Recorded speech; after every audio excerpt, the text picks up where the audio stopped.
felt upon seeing Rafe is justified, as this shaky image of pleasantry that we're met with initially crumbles quite quickly as the scene progresses when he orders the death of the engineer, Deanna Reiter, who is overseeing the construction of one of the barracks, shot on the spot by his subordinate.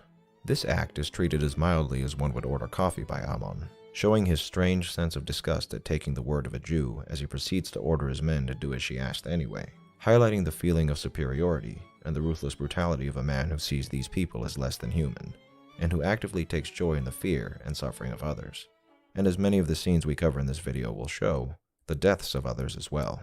An important scene for Amon is his speech to his men about the state of Krakow for the last 6 centuries, as a place where the Jews were given a home in Poland by Casimir the Great, and his excitement at the prospect of erasing those 6 centuries by completing his work here in Krakow.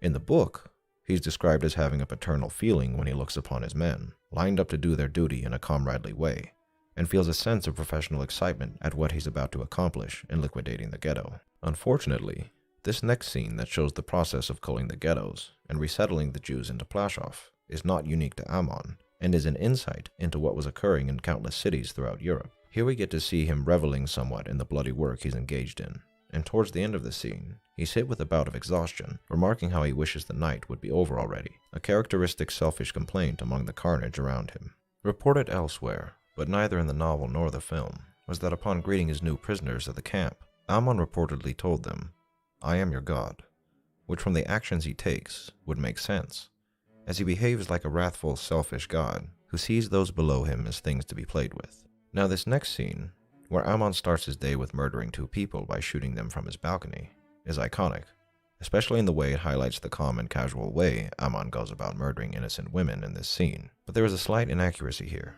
in that in the book, it's stated that Amon, rather than shooting directly from his balcony, would scan the camp with a pair of binoculars and rifle in hand, then proceed to go out from his house to commit the crime. So while it did take place, this was a slight variation made in the film for dramatic effect. But nonetheless, this is a monstrous action to take, as Amon seemingly does this for his own enjoyment, finding the smallest things to take to an extreme in order to justify these murders in his mind, and to set a vicious example for those he rules over.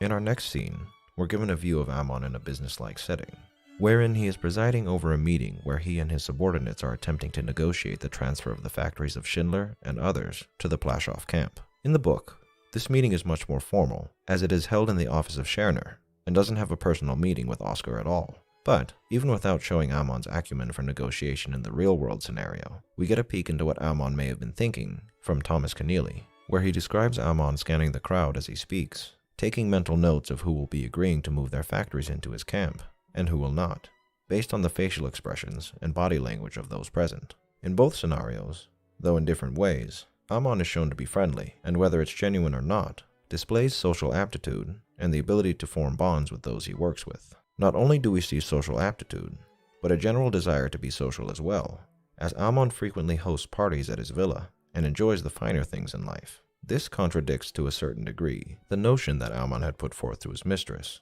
when explaining one of the reasons why he decided to join the Nazi party, that being his parents nurturing him to follow a life in their bourgeois lifestyle.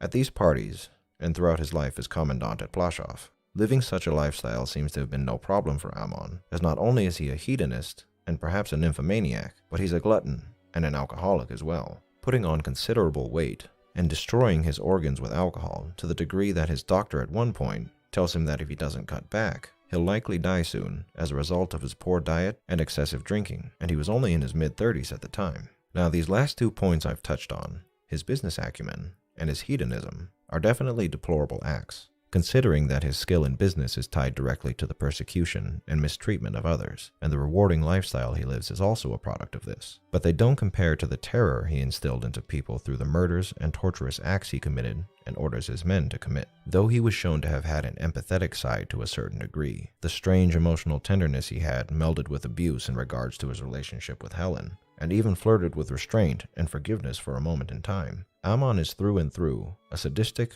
rage-filled psychopath, and though we've seen a bit of that already, it only gets worse from here, and the rest of our exploration of Amon will be dedicated to highlighting the truly horrendous aspects of Amon's character.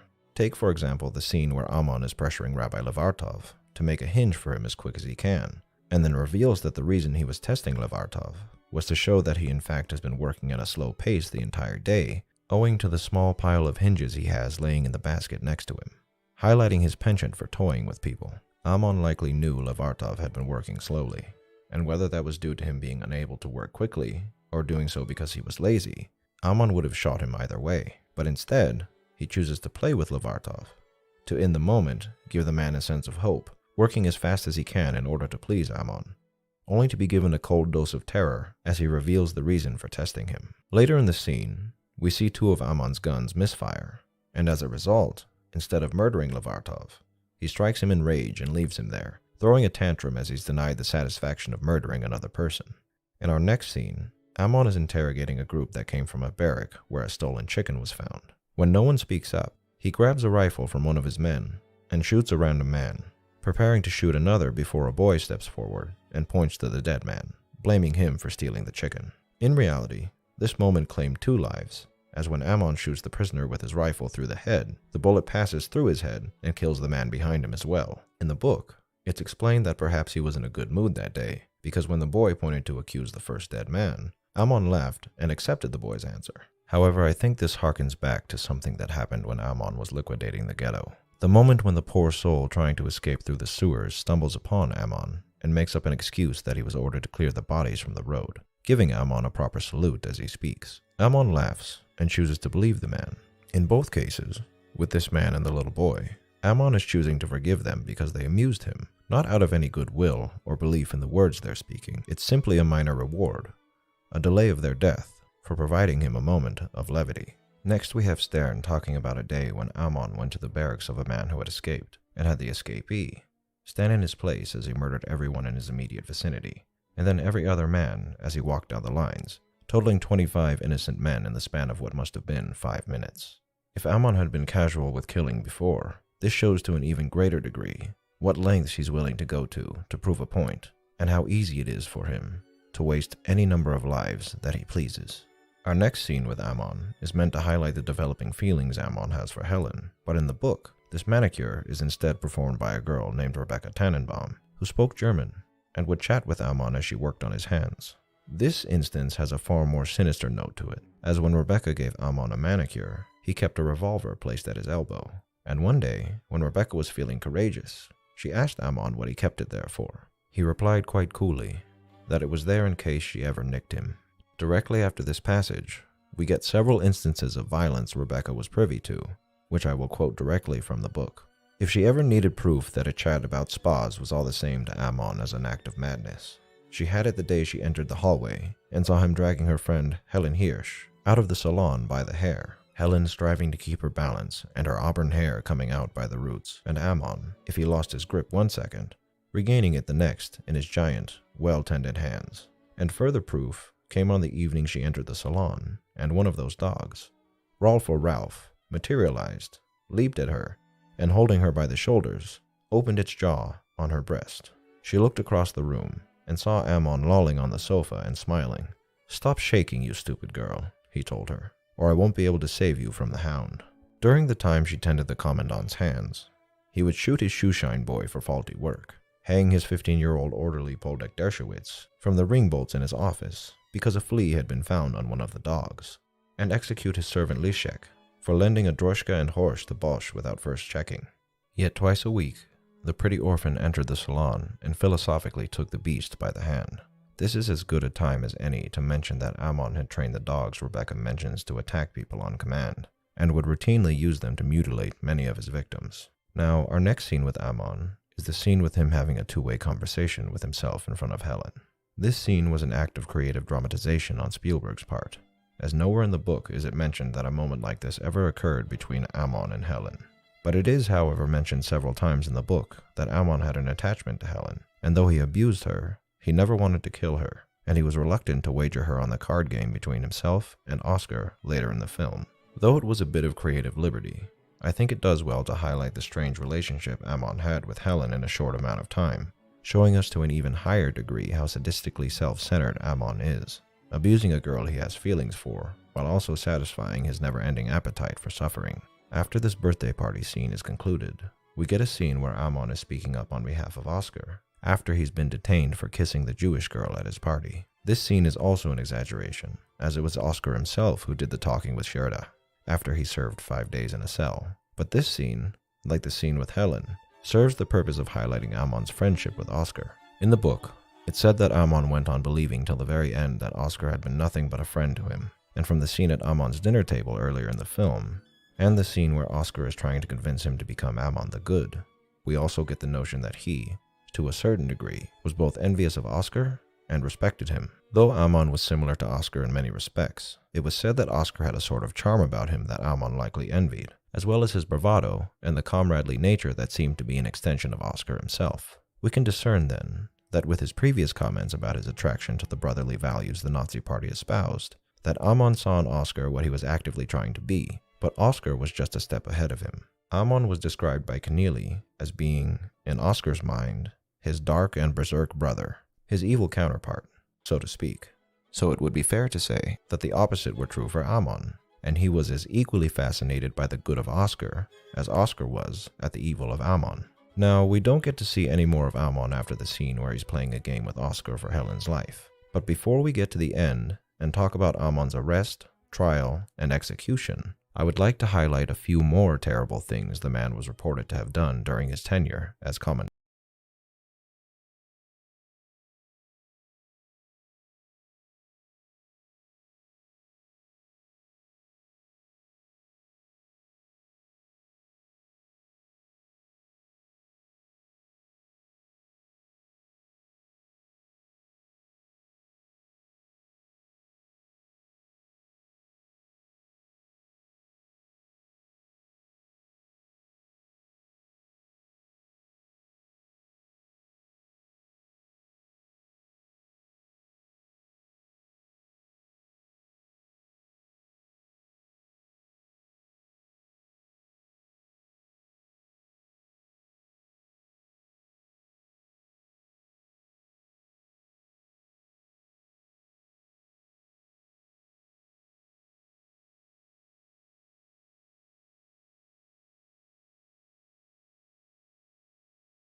Don't mean no harm, okay?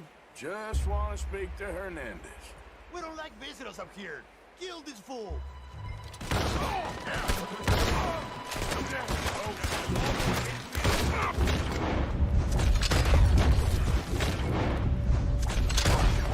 Hey, where are my hermanos?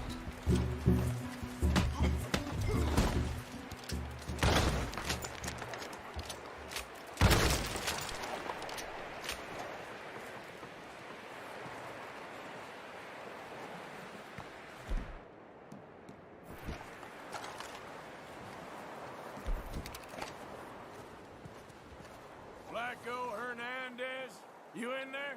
I didn't want trouble, but I'm just here to speak with you. About Boy Calloway. Put your weapons away! Now come out!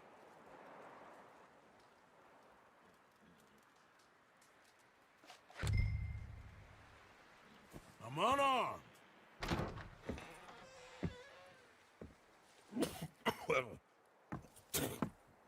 King Gallo.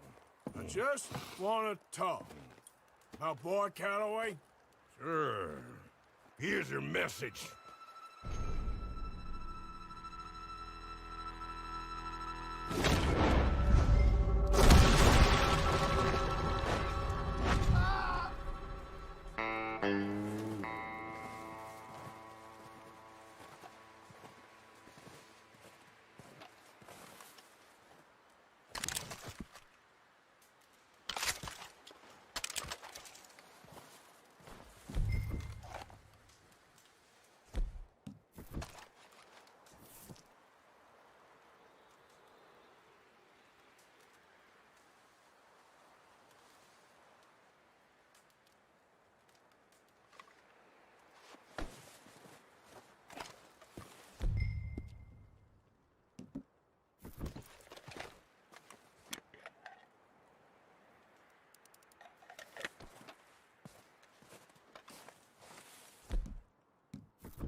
Hey everyone, welcome to keep that video in this video.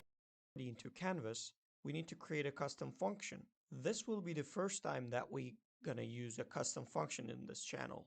So better be explaining what it distort this in runtime.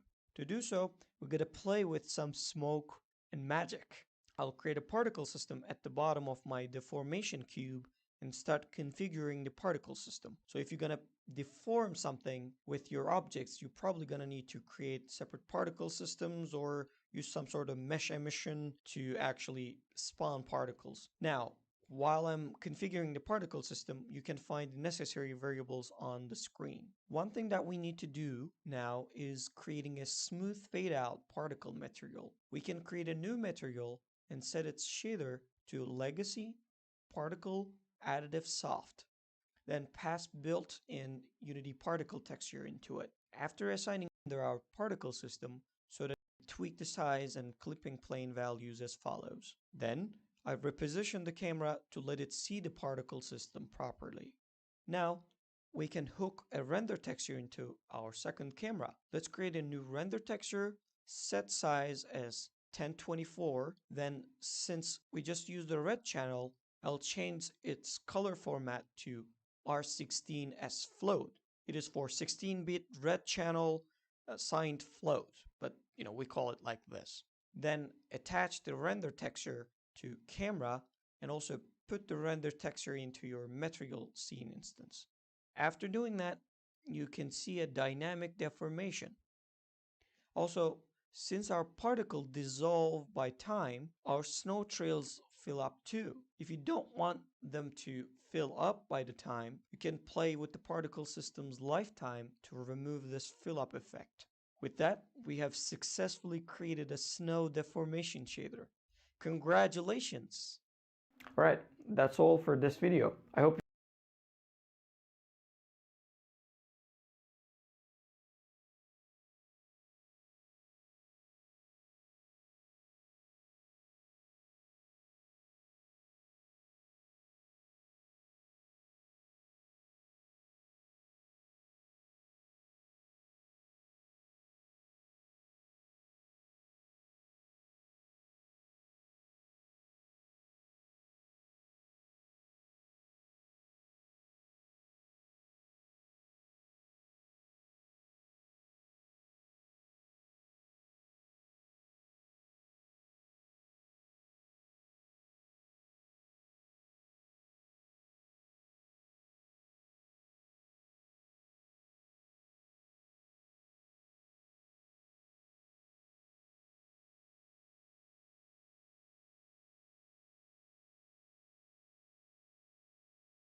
Look at them diamonds on that.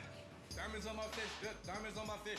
Diamonds on my fish, good. Diamonds on my fish. Well, how would you rate the food, by the way? Excellent. Excellent. I just think it needs to be modernized, revamped, and the menu. She says it's excellent, and yet it needs to be modernized and revamped. That doesn't sound like excellent. Because surely if it was excellent, you wouldn't have to do any of those things.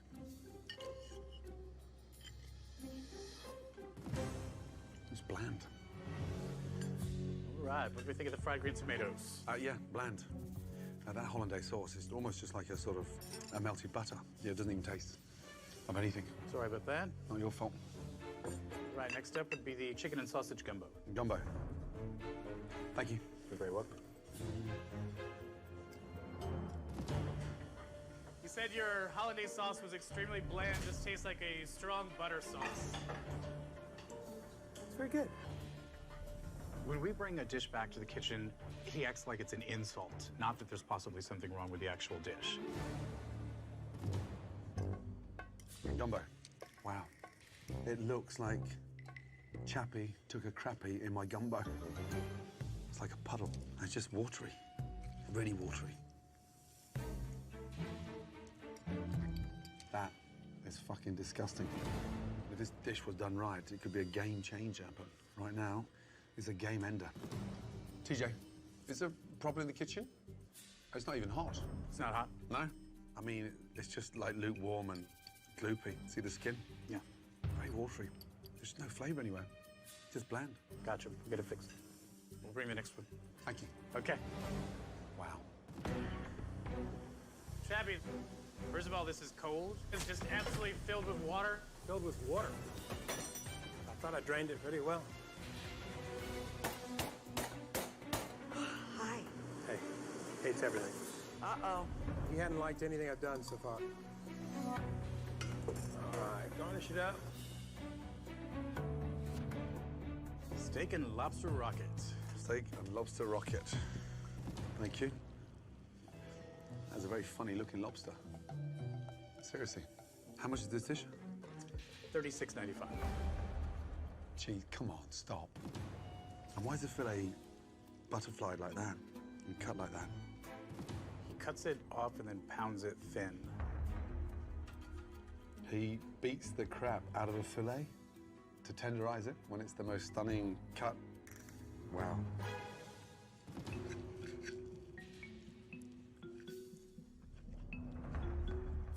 Wow. Do you mind? I'll try it. No. Please. Come on. That is chewy. The lobster I couldn't even eat. As I was trying to bite down on it, it was bouncing back. Steak and lobster rocket. Someone needs a fucking rocket out of his ass to wake up. Oh my God. Don't swallow that one. Do you need a napkin? Maybe Chappie needs to get on a fucking rocket. A rocket back to New Orleans to see how it's properly done.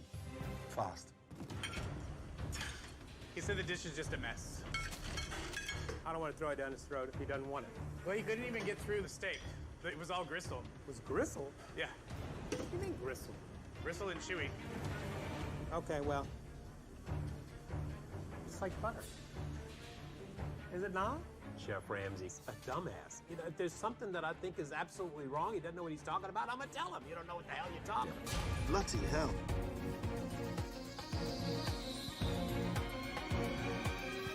That. Have you got a bin? Yes, Chef. The mouse. Just by the front door. Huh? It's by the door. No. We just had the exterminator. You paid for the exterminator? Sure. Get your money back. Okay, that's not funny. I've got an incinerator outside. Can you take that? No? As a general manager, do something with it.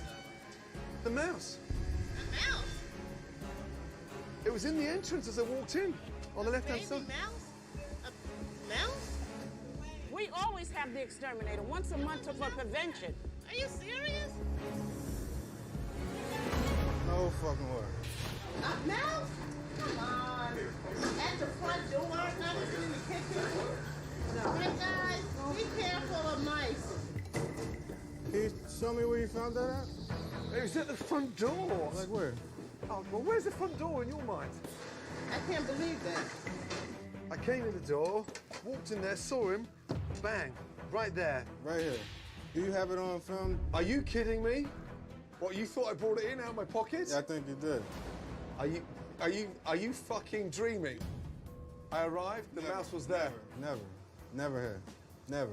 There was never no mouse right here. Right. Okay. Absurd. So we had the exterminator last week. They come on regular occasions. Yes. We have an issue with mice.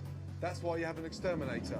We don't have an issue with mice. An exterminator comes in regular. Just... Let's you and I do a little investigation. Let's go.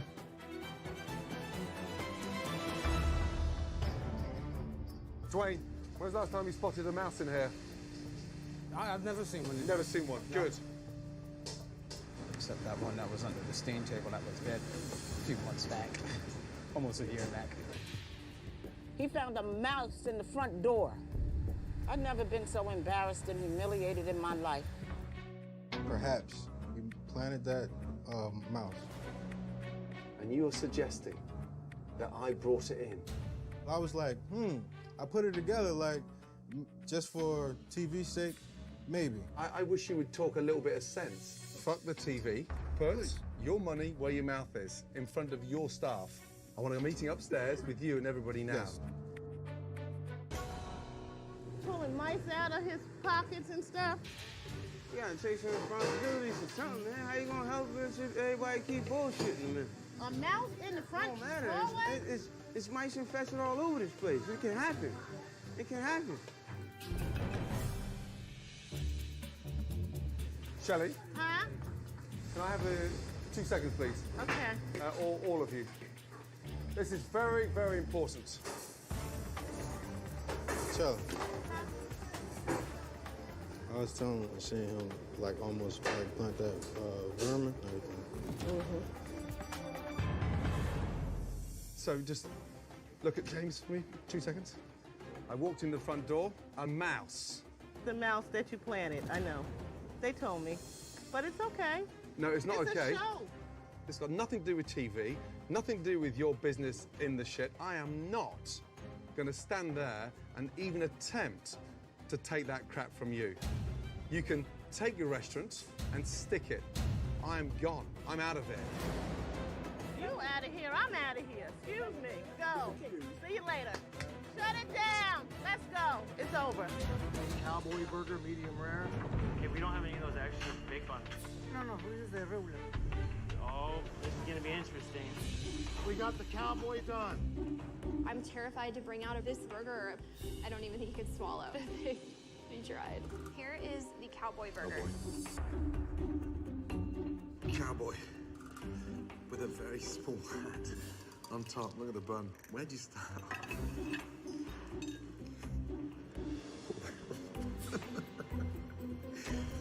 Honestly, look at that.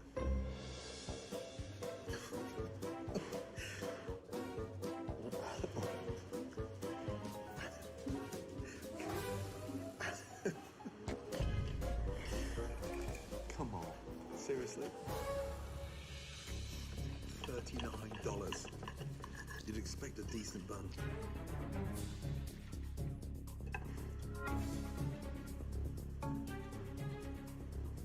It's just so bland. Greasy, cooked to hell. Damn. Thanks, man. That is dreadful. Dreadful. So sorry. Thank you. It's not your fault. Wow. I was shocked, disappointed, embarrassed, hurt. Beef pie's up, guys. But one thing I have that's a little different is an Australian meat pie. The Australian meat pie is the #1 staple in Australia. I have brought them to America, and Chef Ramsay will absolutely love it. That's Ramsay, by the way. She's not gonna like it. What? She's not gonna like it.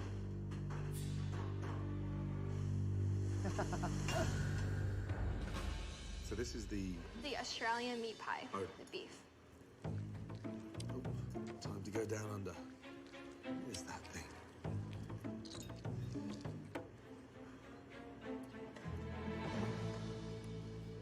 What a mess. I mean, that is disgusting. That Australian pie can fuck off back to Australia with pleasure. I've got raw, doughy pastry on top and soggy, gooey stuff on the bottom. One word for this. Meow. Cat food. Disgusting. You okay? Yeah, I'm okay. I'm okay, Gordon. You sure? I just ask before you make any judgments. I'm not making any judgments on you at all. Okay. I'm listening. Nobody's here at 8 in the morning when I'm here, and there is a job that's endeavored. I mean, all the way, you know. And I get back behind here, you know. I get underneath there, I get the plates, I get up there. And it doesn't take that long. It takes about an hour or so. My knees and then I start doing the prep work. It's just a... What is that? It's just stuck to my jeans.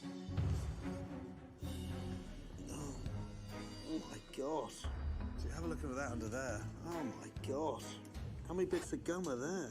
There is 4 pieces of gum. So you do all this cleaning? I haven't looked down there. I don't think you should do that during the business hours in front of customers. What time would you like me to do it? Come here at 8 in the morning with me. Yeah. Shouldn't you be doing We'll that? do it tomorrow morning. And I wouldn't do that in your restaurant either. No, you wouldn't find gum under my tables.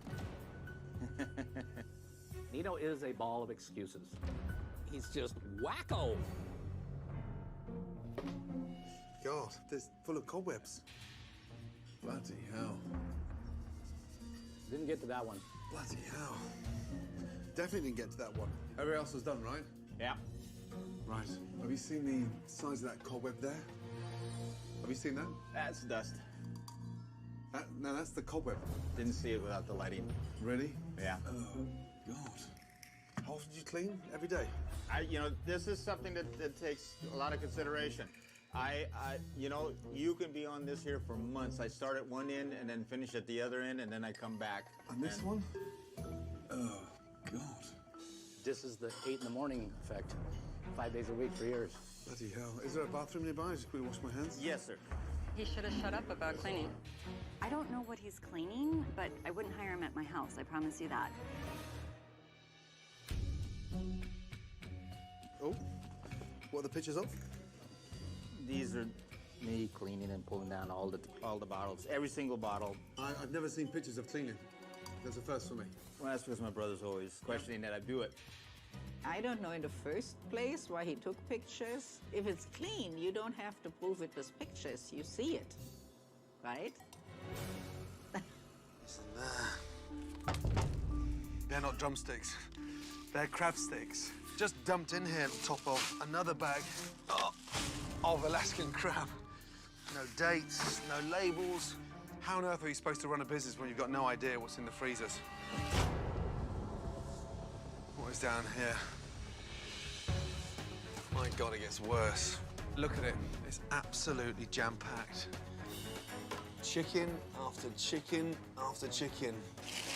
My big worry is how much chicken does this restaurant really need? I mean, there's just bags of it. And not only that, but the smell is horrific. Oh, my God. Look at these fillets. I've seen less packs at an army base. It's over 50 packs of meat. And whoever's buying this needs to be fired. Now, what worries me about this is there's one more fridge upstairs. What is that? Fucking pigeon. Oh, my God. It's never ending. Just when I think I've seen enough, there's more. Look, dead. Decomposed, soft, dead. Oh, that's the snails. Oof, hell. What is that in there? That is a raw dead lobster. That is disgusting. It's 2 hours into Chef Ramsay's inspection. Michael, Balbina, and Jerry arrive unaware of what Chef Ramsay is doing and what he has uncovered. Morning. Morning, Chef. Good morning, Chef. I just need you for 2 minutes. Who in the hell buys produce here? Who's responsible for that? I am. You are. Fucking pigeon. What I'm trying to look at are the profits, the purchasing, the thousands of dollars waste. These here. They came in yesterday. That's dead. Let's have a little look around here. Jerry, please. And you wonder why I don't like your sauce. That is a dead lobster. And the freshest thing in this kitchen is that pigeon flying around. And he's lucky he's still alive. I thought that the kitchen was in somewhat disarray. Did I think it was that bad? No. I'd love to turn around and say, that's it. Have you seen what's downstairs in the fridge? Where do I start with this? Look at all this fucking meat here. I wanted to make sure I was ready.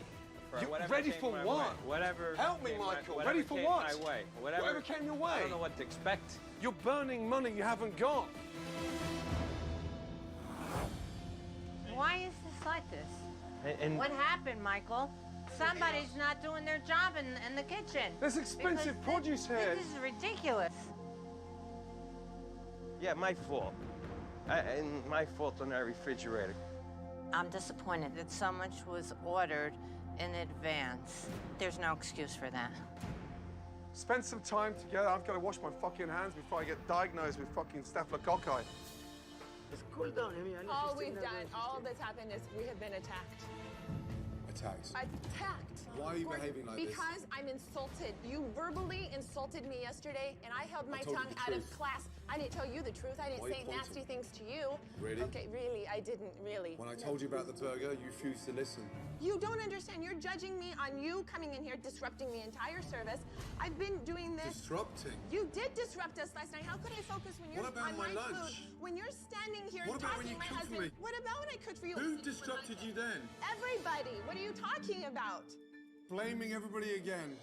I do my best so our business doesn't close because we can't find qualified people. You go get Miranda and that little Katie and Jessica. Bring them here The only and reason- let me see how they work. They won't come back Will in you here. do that? Of course. They're- Oh, Do you know what? They're 'Cause scared of you. they're and scared they're of me. embarrassed. But unfortunately, you've convinced yourself in your little Amy's world that everything you cook, touch, send is perfect. I do not.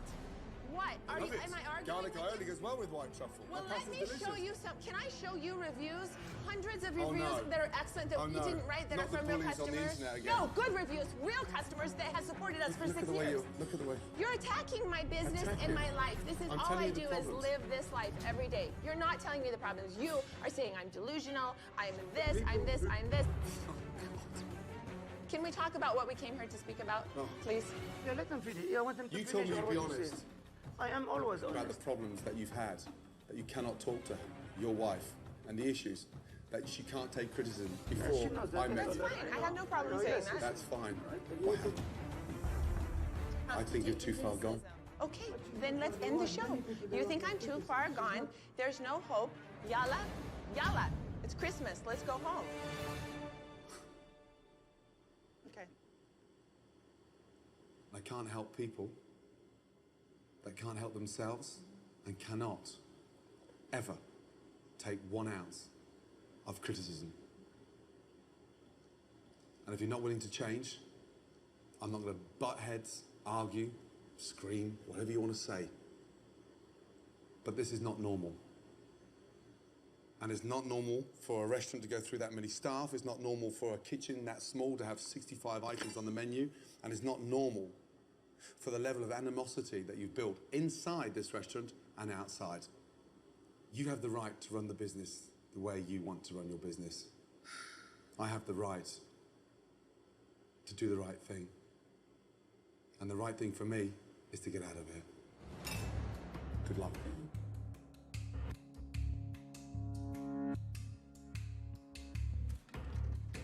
Wow. It's good. What you want? Yeah, of course that's what I wanted. Participate in this bullshit. Give me a break.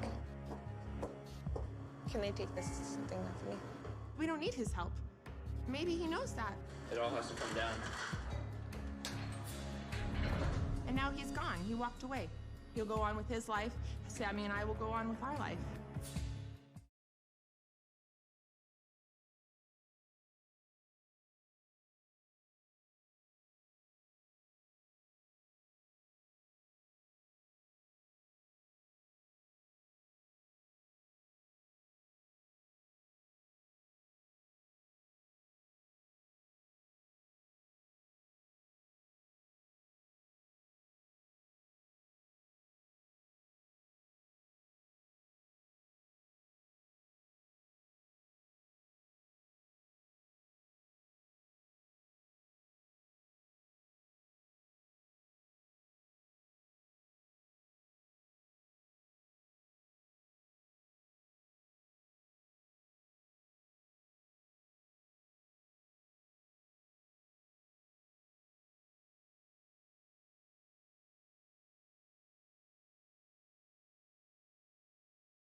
The pearl of the Indian Ocean, the teardrop of India, the Isle of Dharma, Ceylon, Taprobana, Serendip, and Mumudi Chola Mandalaman. To the Tamil, it's Ilankai. To the Sinhalese, it's the one you've probably heard, Sri Lanka. This place has had so many names, and today it goes by the next country up here on Geography Now. It's time to learn geography. No! Hey everybody, I'm your host Barbs. Get a Geography Now mug and Geography Now shirt at geographynow.com. It's not selling out if it's my brand. Few countries on Earth have such a small size with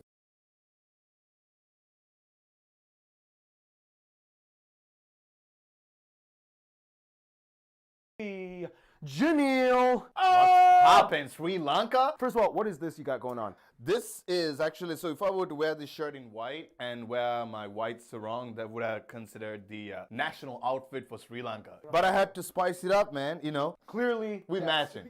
Yeah. We're matching. All right, Janelle, very quickly, what are some things you think the whole world should know about Sri Lanka? We have the most prettiest girls on earth. Check. And, you know, prettiest guys too. You know, you see this? You see this? Hospitality it's at like 308%. Yes. And hey, lastly, we are not Indian. You are not India. No. You are not Indians. Nothing wrong with India though. Hey, I love India. Just letting y'all know. With that, let's jump into this country that is definitely not India.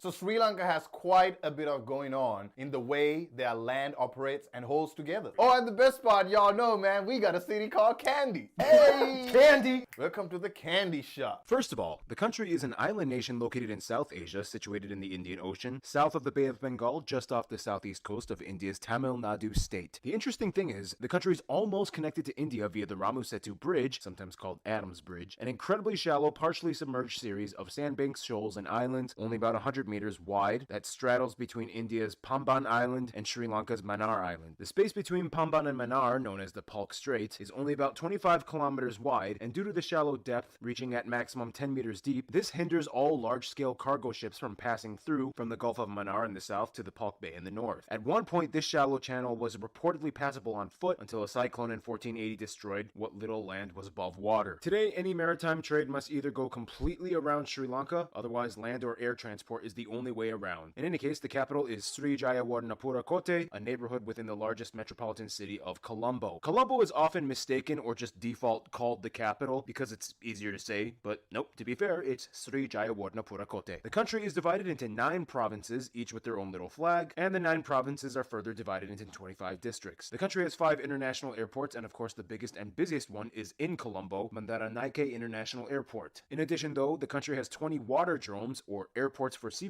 throughout the coasts and interior of the country. They are all operated by Sri Lanka Airlines domestic branch called Sri Lankan Air Taxi, with its hub at Colombo's Kelani River Peliagoda Waterdrome. From there, the port of Colombo is not only the largest port of the country, but also the largest transshipment hub in South Asia. The country has a very extensive rail network that reaches almost every part of the country except the sparsely populated southeast, which also has the Yala National Park that no roads or towns can be built on. The rails have 3 main lines: the Colombo Operating Region lines in the southwest, the Anuradhapura Operating Region lines in the north and northeast, and the Nawala Pitia Operating Region lines in the central highlands. Here you can reach the highest destinations of the country, like the famous city of Kandy. The literal Candy Kingdom, and that's for the Westerners, but I'm gonna say it like Noora Rajya. Kandy is called Noora, so we say Noora Rajya. Oh, and also, you know, I heard something about the word hotel. It means something different in Sri Lanka. Explain about that. It's so funny that you caught that. So hotel is it could be your sandwich shop, man. Yeah. You'd be like, oh yeah, there's a hotel over there. So if I go to Sri Lanka and I ask for a hotel, you could point me to a cafe. Depends on what you're looking for and whom you ask. You have to be specific. Yeah. Now in Sri Lanka, you're gonna see a lot of past and present. For example, of course, you have the metropolitan layout of skyscrapers and towers in Colombo or Negombo. But then right in the middle of the city, you'll find statue after statue of Buddha and centuries-old traditional dagobas, I think. That's what I heard. What are they called? Oh.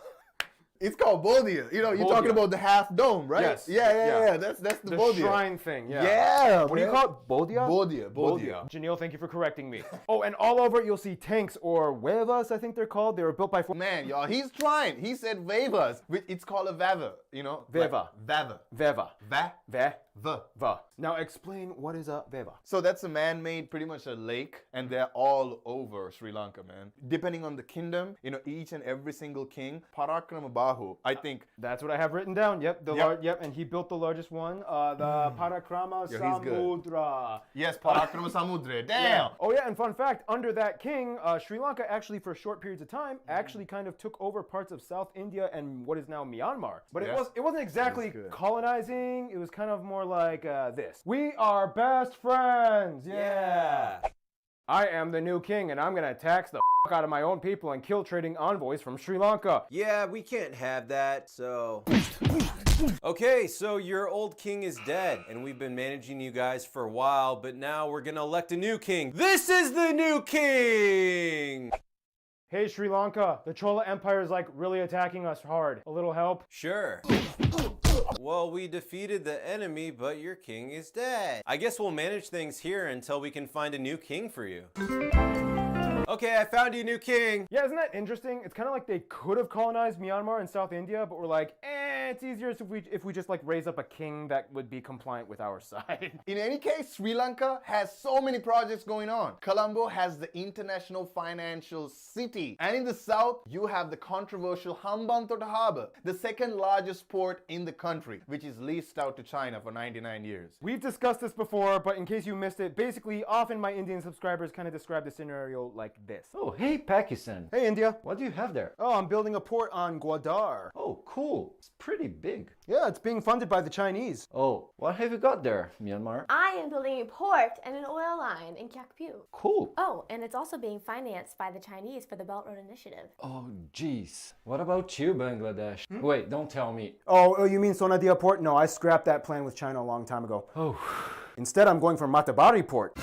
Oh, because it's funded by the Japanese. Ah. Because Chittagong was already taken by the Chinese. What? By the way, guys, this is my buddy Diogo visiting from Brazil. Hi, guys. So yeah, when Sri Lanka is also in that game, India is kind of like, yeah.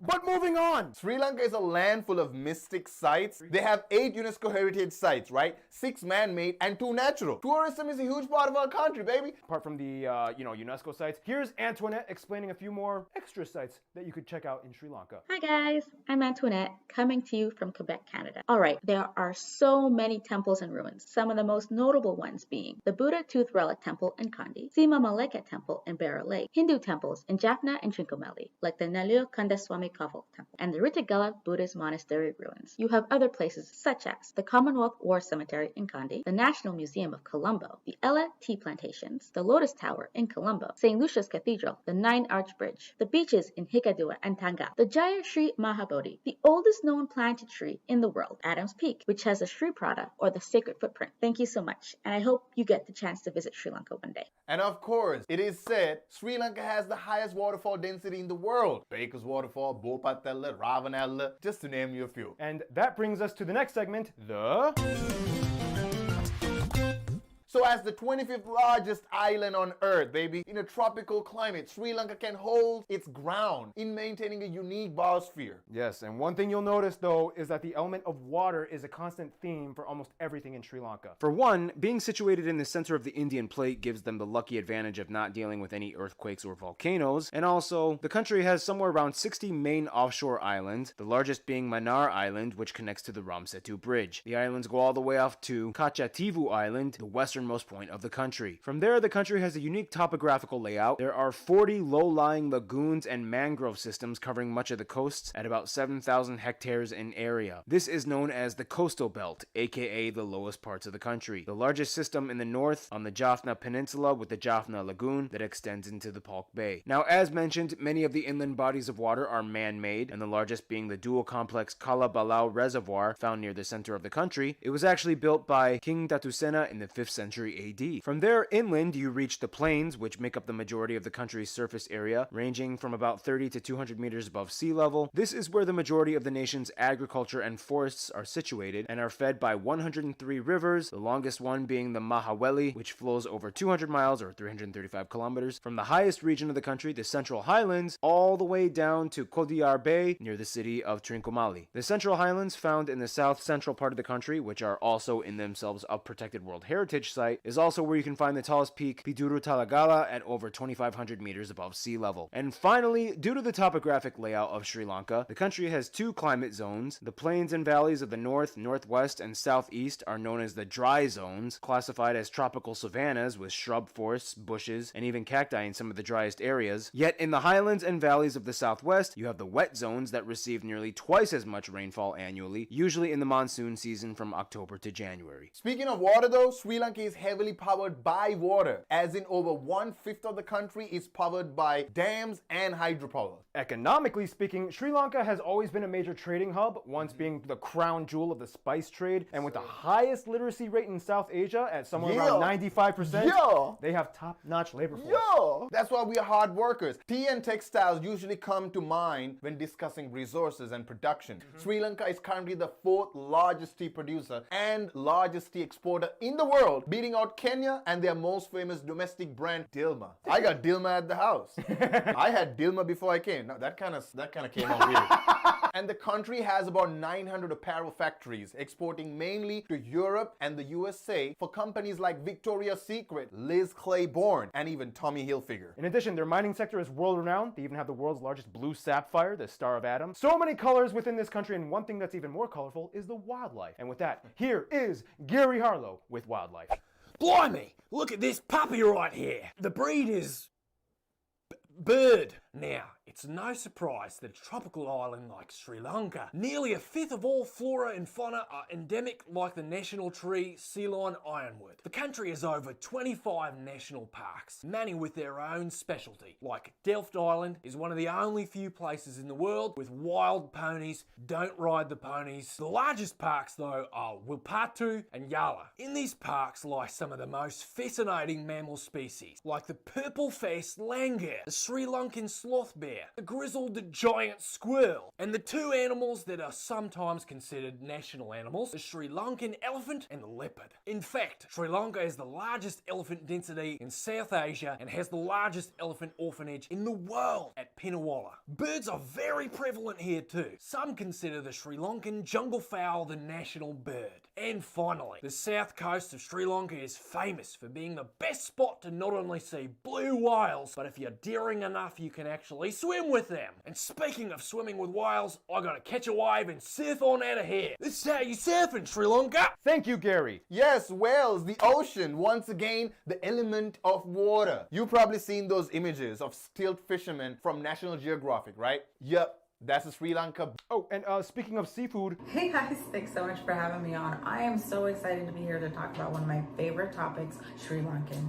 food. So seafood plays a huge role in our cuisine. In addition, did you know that cinnamon actually originated in Sri Lanka? And no shocker, we are the #1 export of cinnamon around the world. There's about 10 different varieties and all of them slightly different in profile, but so good. So I wanna get to the list of foods starting with jaggery and lump rice and hoppers and string hoppers and vada and puttu and coconut milk rice, more affectionately known as kili bath, with some spicy sambal and some hot milk tea in the mornings is the perfect breakfast item.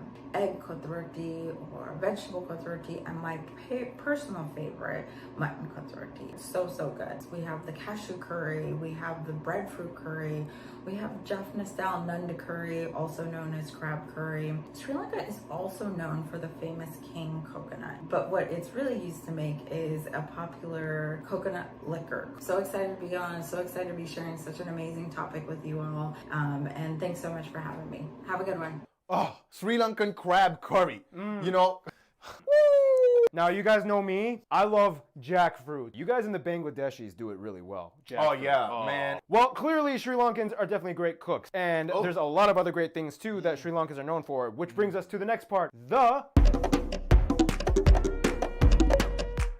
So I asked you guys, what does it mean to be Sri Lankan? And here's some things you guys, the Sri Lankan geography peeps, have said. Sri Lankans are very hardworking people. We faced many bad situations in this country. Also, we do not hesitate to help each other when there is a bad situation in our country. Being Sri Lankan is a blessing. We come from such a small island country full of diversity and many ethnic groups. And being Sri Lankan, more myself, a Sri Lankan Muslim, We've been here for so many years, so many centuries, you know. I hope people learn from this video that Sri Lanka is the best place in the world. I think that the real beauty of Sri Lanka lies within our multicultural, our multi-religious and our multi-ethnic communities. That's what makes Sri Lanka a special country. Being of Sri Lankan Tamil descent, it means being proud and grateful to my mother, my father, my grandparents, and my aunts and uncles for protecting me and my cousins from the horrors of the Civil War that raged on for decades, due to their perseverance. And that's something that I will carry for the rest of my life. So, Janil, in your opinion, what does it mean to be Sri Lankan? It is to be able to uphold all the values and everything that my parents have taught me. So there's tiny little nuances. There's like we would actually go down on our knees and touch the feet of my parents, and we would bow them. Depends on where you grew up. The culture gives you an identity. Right, because there's a lot of different types of Sri Lankans out Absolutely, there. absolutely. Yo, you could be Sri Lankan. Who knows? If you're Sri Lankan, can he be Sri Lankan? I'll just put this on. Yo, I used to wear this, and we eat with our hands too. We don't use fork and spoon. Oh no, yeah, that's the best way. You gotta feel the food. Hey. See, I told you he could be Sri Lankan. Anyway, with that, let's go to the graph. First of all, the country has a population of about 22 million people, and they are the oldest democracy in Asia since 1948. The country is primarily made up of the Sinhala at somewhere around 75%, whereas the majority of the rest of the population is made up primarily of Tamils divided into three groups: Sri Lankan Tamils at a little over 11%, the Moors at about 9%, and the Indian Tamils at about 4%. From there, the small remaining populace is made up of various people groups like the Burghers, the Malays, the Vedas, Chinese, and so on.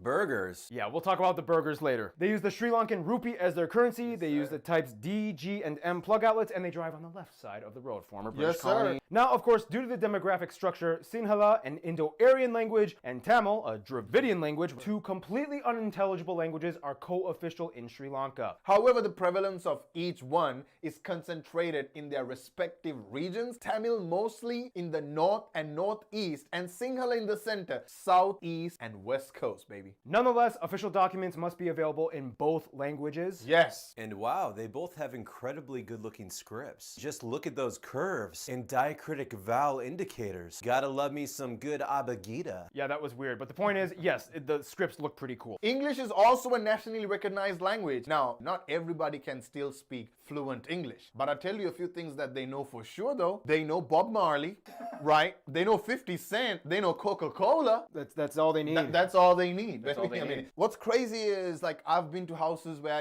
they don't speak a word of English, but they memorize the whole rap. But they know the raps. Yeah. I'm like, you're really spitting, but you can't even speak a word of English. But like they know Peter Andre, Mysterious Girl. Yo, they know all of it. I'm like, how? You give a kid a song, they're just gonna absorb it. I suppose my people just soak, like they're like a sponge. I mean, woo! In any case, prior to the British, the Portuguese, Dutch, and almost French all took a jab at trying to control Sri Lanka. This is also partially why you see so many Sri Lankans with Western names and last names, especially with Portuguese. In fact, the three most common last names in Sri Lanka are Pereira, Fernando, and De Silva. Yeah, man, that's so funny because as I was growing up, I read books and there was Fernandos and Pereiras and De Silvas. I'm like, but you look like me.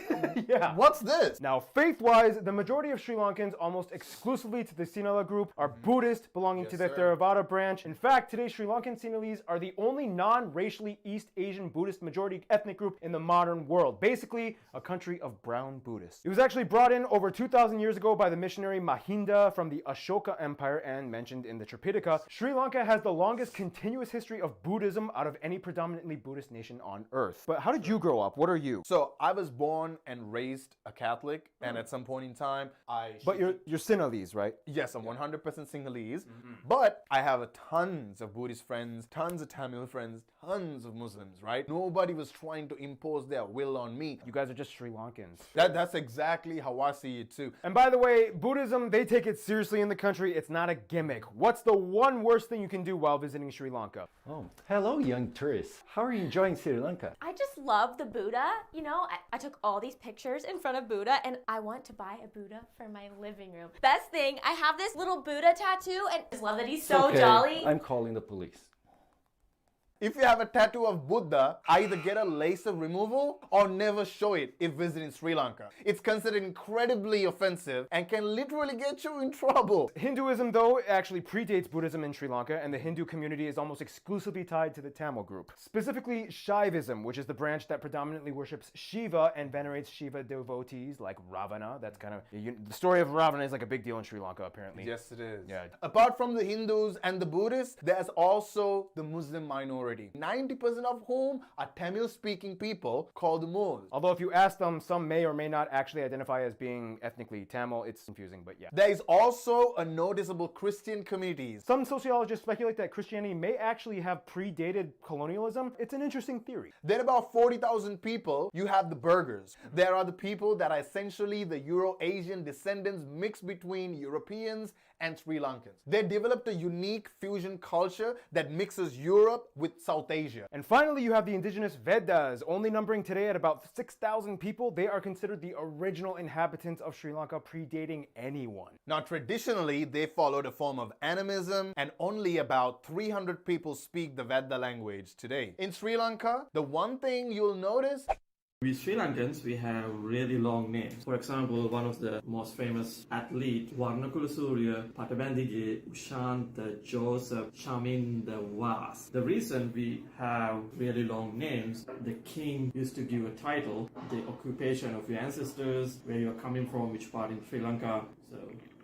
So with names, you can clearly tell that Sri Lanka has a lot of backstory. Part of that backstory involves the obvious dichotomy between the Sinhalese and the Tamil people groups. This is probably the biggest elephant in the room that cannot be avoided. Yes, there was a civil war between the two. It dates back to 1983. So to make a long story short, it goes that the Tamils wanted a place of origin. So essentially, it basically boiled down to the government versus the Tamil Tigers. There was a move for a separate land for the Tamil minority. Over 100,000 people died or disappeared, and over 300,000 people were in camps or internally displaced peoples. Now, when you ask like who started it or what, it all depends on who you ask, and there's always going to be a biased answer when it comes to that. You know, there's It's only right. And you were there kind of during the whole craziness. I was, and it's so crazy, man. My mom was pregnant with my brother one time, just to give you some contrast, and it was only a month after she stopped using the train, there was a bomb. Oh. That was such a small incident. These bombs were going off everywhere. I'm just glad it's over. So post-war, how would you say, is there generally kind of like a let's move forward feeling in Sri Lanka right now? Oh yeah, absolutely. It's flooded with foreigners, and we obviously need the international revenue coming in. Right. We come from a place where they have a 2,000-year-old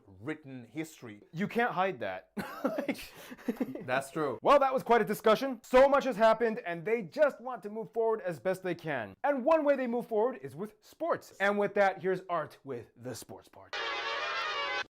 Whoa, this is a cricket ball, and guess what? We're gonna talk about it. Now, most textbook sources will tell you that the national sport is volleyball, and yes, technically it is. However, cricket is often considered the most celebrated and practiced sport. There have been a lot of records in cricket, and even have the highest team score in test cricket at 952. I'm gonna pretend like I actually know what that means. They won the World Cricket Cup in 1996, making it the only Sri Lanka sport that has ever been crowned a world champion. They even have their own version of March Madness, in which parades and performances dedicated to the opening cricket matches of college cricket season. There's Sri Lankan style tailgating, after parties, drunken fights between fans and dancing. It's that crazy. So you don't see that kind of treatment with volleyball in Sri Lanka. Otherwise, of course, cricket isn't the only thing going on in Sri Lanka. We have rugby, netball, and Australian rules football, which are all growing in a lot of popularity. Their women's netball team has won the Asian Netball Championship 4 times. 4 times. For Art. Everyone in the country knows this lady, known as the Asian Black Mare, who won the only Olympic medal for the country. Technically, there was another medal when they were under British Sri Lanka. They have 2 native styles of martial arts, China D, which is like Kung Fu, but more focused on grappling, and Ang Ampora, which is both a body combat and weaponry style that uses things like knives, swords, and whip blade. And finally, this is not so much a sport, but rather a recreational activity. Sri Lankans are really good at tabletop tabletop game Karam. Strangely enough, there's literally a World Cup for this game, and Sri Lanka usually dominates and consistently holds a world champion title in both men and women's divisions. They even hold the dog division as well. He was watching that ball. All right, me and Tarch are gonna go play some cricket. Thank you, Art. We have this pillow fights, which is like Pillow fights. Pillow fights. So it's you're sitting on a log, and you just knock each other out until one of them falls down. And yeah, there's so much other stuff going on with Sri Lanka's culture. Here to explain a little bit more, here is Hannah. It's good to be back. Sri Lanka's origins are documented in the Mahavamsa, the Great Chronicle, and Kulavamsa, the Lesser Chronicle, with the first king in the 5th century BC to the British occupation in 1825. Within that time, it's also speculated that Sri Lanka might have the world's first hospital. And of course, with religion comes religious festivals and celebrations. Sri Lanka is actually the country with the second most public holidays after Cambodia. Every full moon, or Poya, is considered a holiday. Each full moon represents a different story for Buddha. For the Hindu community, there are tons of distinct festivals and celebrations too. The most notable one probably being the Kavadi, or burden dance. Viewer discretion advised. This is a ceremonial sacrifice and offering practiced by Hindu devotees of Lord Murugan, the god of war, and the goddess Kali, the destroyer. Worshippers honor the deities by enduring pain in a variety of ways, and for the extreme, some may receive body piercings and suspensions by hooks penetrating the skin on the back. If you're into art, you'll be pleased to find tons of Kandyan-era murals dating back to the 15th century. And just because it's kind of my thing, here's a bit of cinematic backstory. Dating back to the first Sinhalese film in 1947, Sri Lanka has seen its moments in the entertainment industry. Sri Lanka was also the setting for many Hollywood blockbusters, like The Bridge Over River Kwai and Indiana Jones' Temple of Doom. But if you guys want to learn more about film and culture and history through film of Sri Lanka, go follow the Filmography Now YouTube channel. Hannah has a spin-off. Hannah has a spin-off. And in these films, there's a lot of historical music. And with that, is Keith even here? I really hope he's not. Music of Sri Lanka. One thing is for sure, Sri Lanka loves drums. Everything from the Udeki drum to the demon drum. The country is known for having 3 unique dance styles: the low country dance, the devil dance, and the candy style. There was a period in time when African slaves came over and played a major role in creating Bela. Baila. It's okay, Keith. Just keep going. This is probably the most popular music style in Sri Lanka, and it's played at everything from special occasions, weddings. This dude is probably the most well-known guy who helped create Bela. From there, Sri Lanka evolved its music industry into the 20th century and the 21st century. Sri Lankan artists and bands arose through the times from radio. There will be a list right here. Presenteth list. Yes, even English female rapper MIA is Sri Lankan. Yes. If you're Sri Lankan, let us know in the comment section down below what you think should be included in what we should know about Sri Lankan music. By the way, Hannah's new YouTube channel, Filmography Now, it's kind of cool. You should probably go check it out, even though I hate Hannah. Thank you, Keith. This is my Tupac of Sri Lanka. That's Okay. Clarence Vijayawardena. He is considered the king of Sri Lankan pop music. And then you got the Amaradevas, Nanda Malini. I'm telling y'all, man, we still haven't even tapped into 1% of the total potential of our music. As you can see, Sri Lanka has a lot to show the world with their culture and tradition. And with that, let's see how the rest of the world responds to Sri Lanka's colors in our final segment,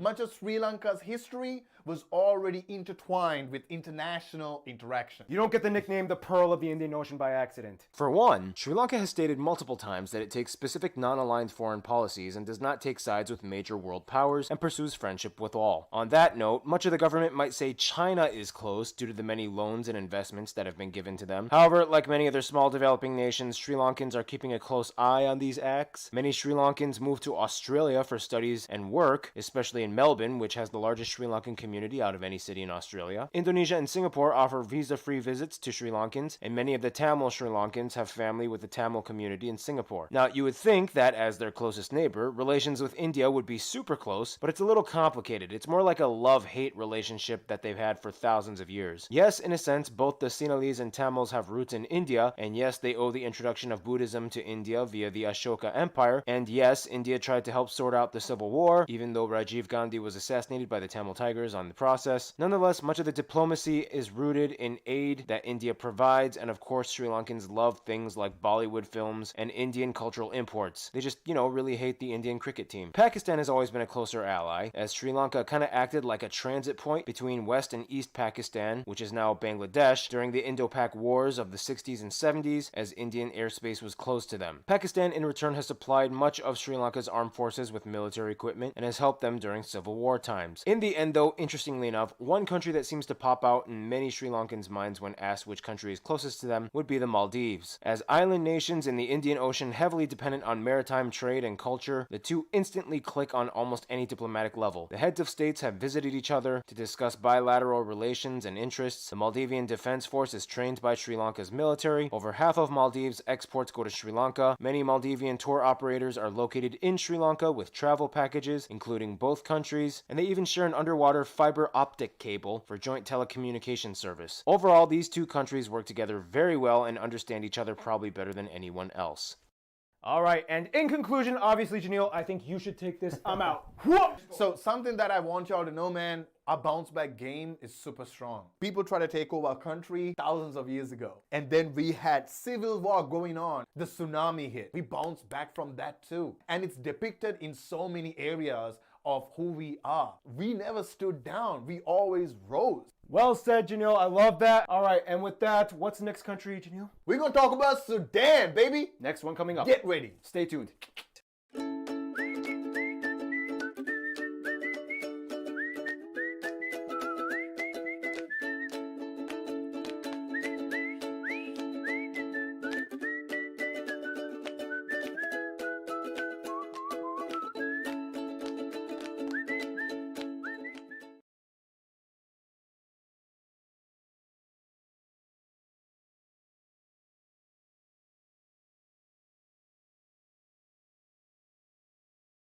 Hey everyone, we've reached Russia, the big guy. You've probably heard of him. For this episode, I really wanted a real Russian to co-host with me. One guy immediately popped up. Say hi to Mr. Mike. Born and raised in Russia, in childhood, speaks the language, knows the culture. This dude is my go-to Russia guy. Quick disclosure, I've lived here in the States 3 times longer than I've lived in Russia. That said, where I falter, this is a preemptive apology. Well, thank you, Mike. Either way, it was either you or that Dimitri guy down my street. The crackhead? Oh, no. See how slim our options were? You're the best I got. It's time to learn geography now! Hey everyone, I'm your host Barbs, here with Mike. Russia is a big country that everyone has heard of. Big, unique, and above all, it's a country many of you guys have been waiting for on this channel. And this is gonna be a pretty big episode. We're gonna cover as much as we can without rushing into it. Приветствуем вас на русский эпизод.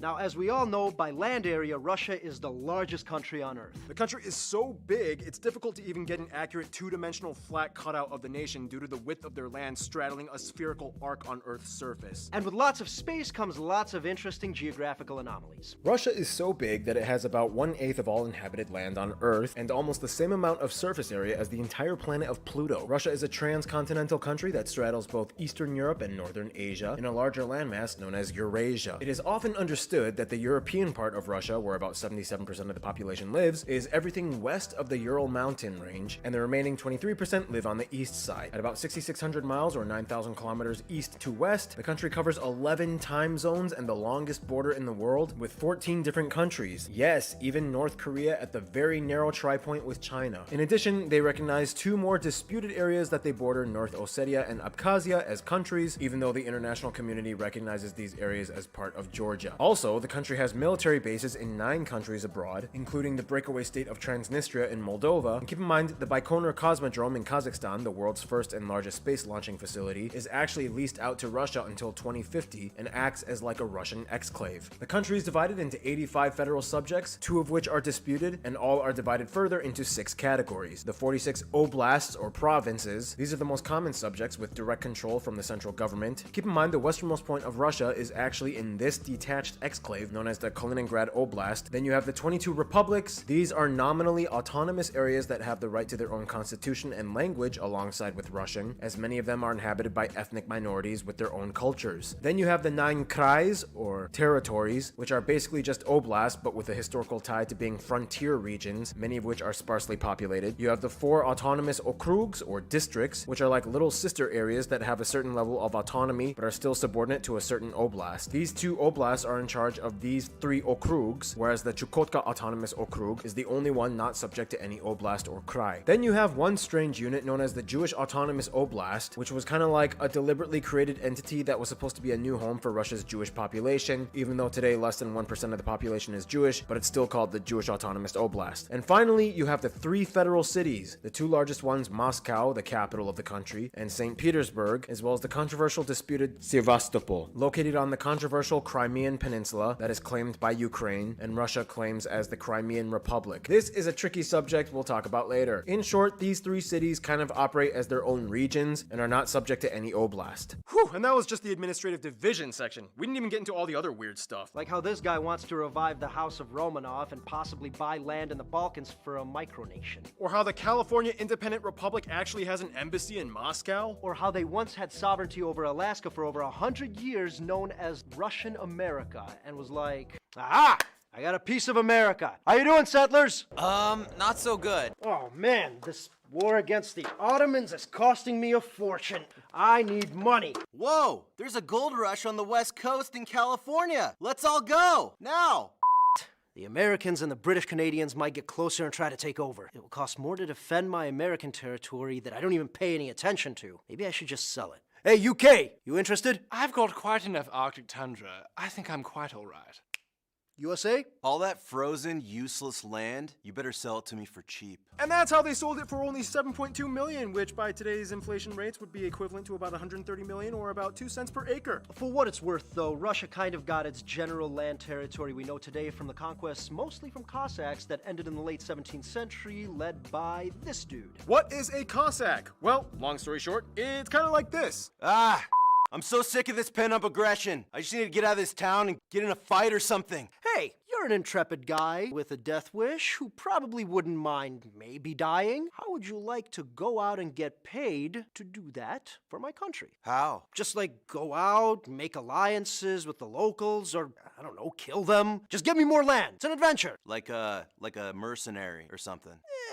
Let's not call it that, but something like that. And that's basically how Russia grew from this to this. In any case, there's a lot more to the Russian scene than just political divisions. The capital and largest city is Moscow, where nearly 1/10 of the entire population lives. It is the largest European city, and as of 2020, is one of the top 20 largest cities by city proper on Earth, with over 13 million people. Here, of course, you can find the 3 biggest and busiest airports. Otherwise, St. Petersburg, the 2nd largest city, has the 4th busiest airport. Just to skip away, St. Petersburg does hold the largest shipping port, the port of St. Petersburg, right on the coast of the Gulf of Finland. The country has thousands of islands and islets off its coast, mostly situated in the Arctic, but the largest one, Sakhalin, located in the Pacific. Going up, you see these 2 little guys here, the Diomede Islands? Yep, the big one on the left belongs to Russia, and the small one to the right belongs to the USA. And they sit right on the international date line, effectively meaning that even though they are only about 2 miles apart, Big Diomede Island is an entire day ahead of Little Diomede Island. Speaking of which, they have about 23,000 miles of coastline, 5th longest in the world, mostly in the Arctic, giving them the largest EEZ claim over the Arctic Sea. The country has a few territorial disputes. In Asia, you have the Kuril Islands in the east with Japan, where both claim ownership over these islands just off the coast of Hokkaido. In the Caspian Sea, Kazakhstan claims these 3 islands that are currently under Russian control. And finally, you have the most notable dispute that has made all the international headlines recently, Ukraine and the Crimean Peninsula. In the shortest way to summarize, in 2014, Russian troops took over and essentially the entire area was annexed by Russia following a controversial referendum, as most people there are Russian and voted to secede themselves back to Russia. To this day, the international community does not recognize this referendum as legitimate, but the area is still de facto run by Russia. This means that even further than Crimea, the entire Sea of Azov is also disputed. Otherwise, if you look at the population density map of Russia, most people east of the Urals actually live close to the famed Trans-Siberian Railroad, the longest rail line in the world that traverses the entire country, effectively giving them access to other nations like Mongolia, China, and even further as North Korea. Travel gets even more complicated the further north or east you go. To this day, there are no main highways that reach the furthest eastern subject, the Chukotka Autonomous Okrug, and anyone wishing to go there must fly or probably take an uncharted boat from the other coastal areas along the Pacific. Whew, that was a lot of information, so let's just skip over to the list of notable places. Some of the top places you guys, the Russian geography suggested we mention in the video, include places like Dargov's City of the Dead, Lenin's Mausoleum, Izmailova Kremlin, the Moscow metro stations, Temple of All Religions, Tsar Bell, the Dostoevsky Theater, the Vodka Museum in St. Petersburg, Hotel Ukraina, Bolshoi Zavadsky Island Maze, Freud's Dream Museum, Whalebone Alley, the Sovolki Monastery and Army Base in Gulag, Ulan-Ude Ethnographic Museum, the mummified remains of this guy, the most famous statue probably being the worker and kolkhoz woman. They've even have the tallest statue of a woman in the world. There are, of course, so many churches, mostly Orthodox, so many amusement and theme parks. And Mike, the most top famous places would probably be the Red Square, St. Basil's Cathedral, the Winter Palace, and Peterhof. All right, well, that was a lot of heavy information. Russia is no joke when it comes to contrast. Much like the landscape, which brings us to...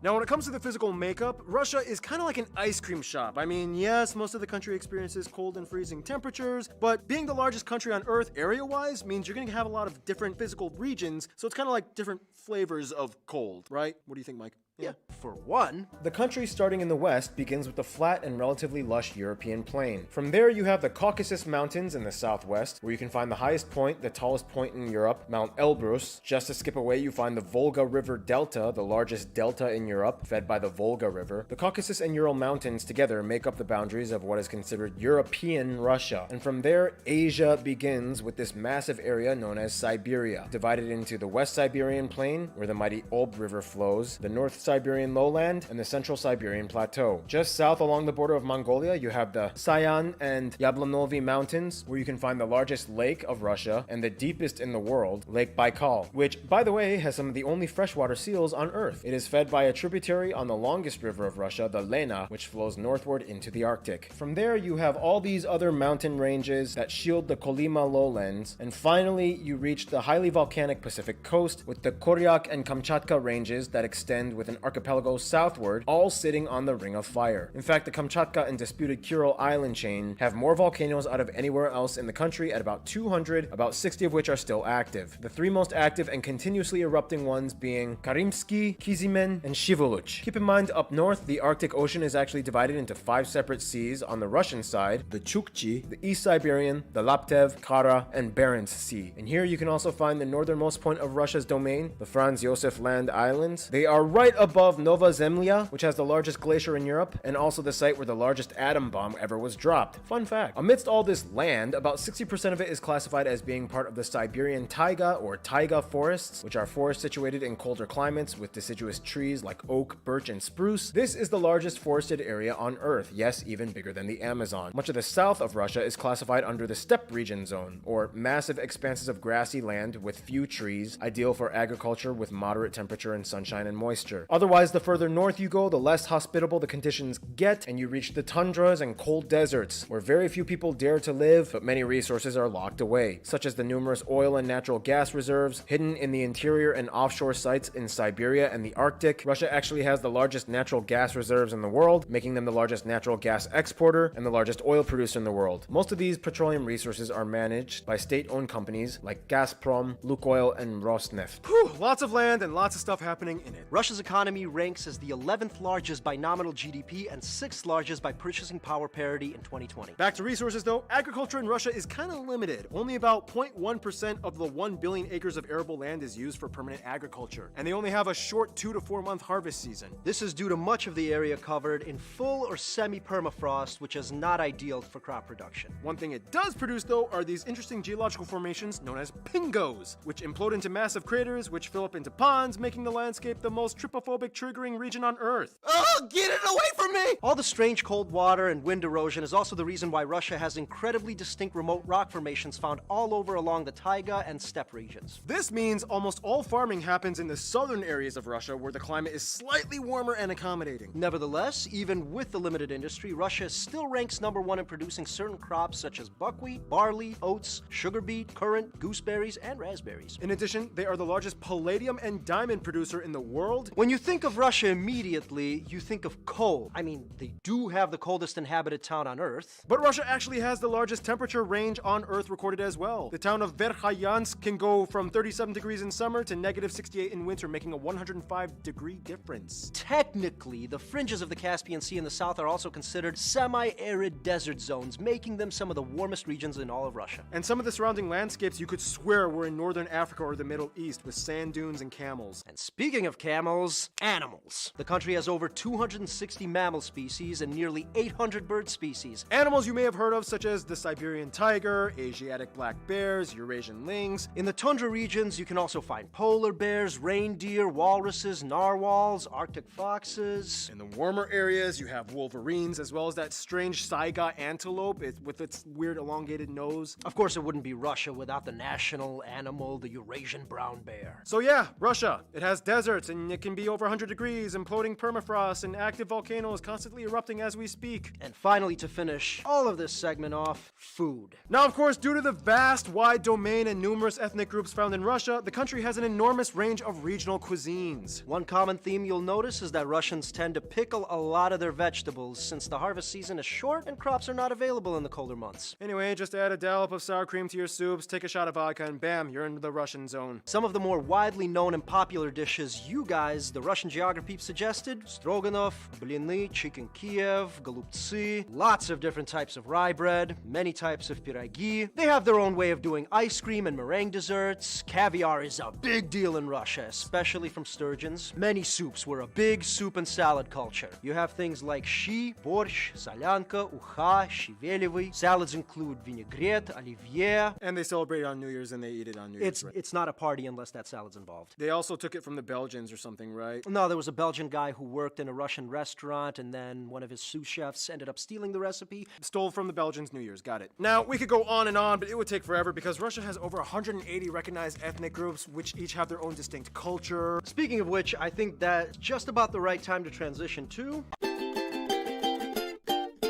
In regards to Russian people, Fyodor Dostoevsky once said, "It's frightening to see how free a Russian man's spirit is, how strong his will. Being a Russian carries a powerful meaning to the Russian people. It's a title of honor and pride many of them take." The country is made up of about 143 million people. It is the most populous nation in Europe, and as of 2020, the 9th largest country in population on Earth. About 80% of the country identifies as ethnically Russian, and the remaining 20% come from one of the 180 or so ethnic minorities found throughout the country, the largest one being the Tatars at about 3.7% and Ukrainians at about 1.4%. From there, you have everything else from the Bashkirs, Chuvash, Karelian, and so on. Keep in mind, many of these minority groups are East and Central Asian in their heritage, like the Yakut and Tuvan and Altai peoples, whom speak Turkic or Mongolic-based languages, and are not Caucasian like the majority of people that identify as Russian. They use the Russian ruble as their currency, they use the types C and F plug outlets, and they drive on the right side of the road. Russian, of course, is the national language. However, the republics are allowed to have their own co-official languages as well. Oh, and speaking of which, Russian cursive is like the most mind-blowing sight to see. Now, with Russia, you have a lot of backstory, but the best way to probably start off is by understanding the Slavs. In Europe, there are three main powerhouse ethno-linguistic groups: the Germanic, the Latin, and the Slavic. Slavs are the largest one, and Russians make up the highest population of Slavs. Their roots are documented from Roman times, and they have spread all throughout Eastern, Central, and Southern Europe. With the exception of a few outliers like Poland and Croatia, the majority of Slavs in the world have a background in Orthodox Christianity, which was kind of like a further stem thing from the Byzantine Empire. If you don't know what any of that stuff is, basically in like the 4th century, Europe was like, oh no, I'm dying! The Germanic people keep attacking. I'm losing money and nobody wants to claim Caesar as divine. Help me, my predominantly Hellenistic Greek-influenced subjects to the east. Psh, good luck,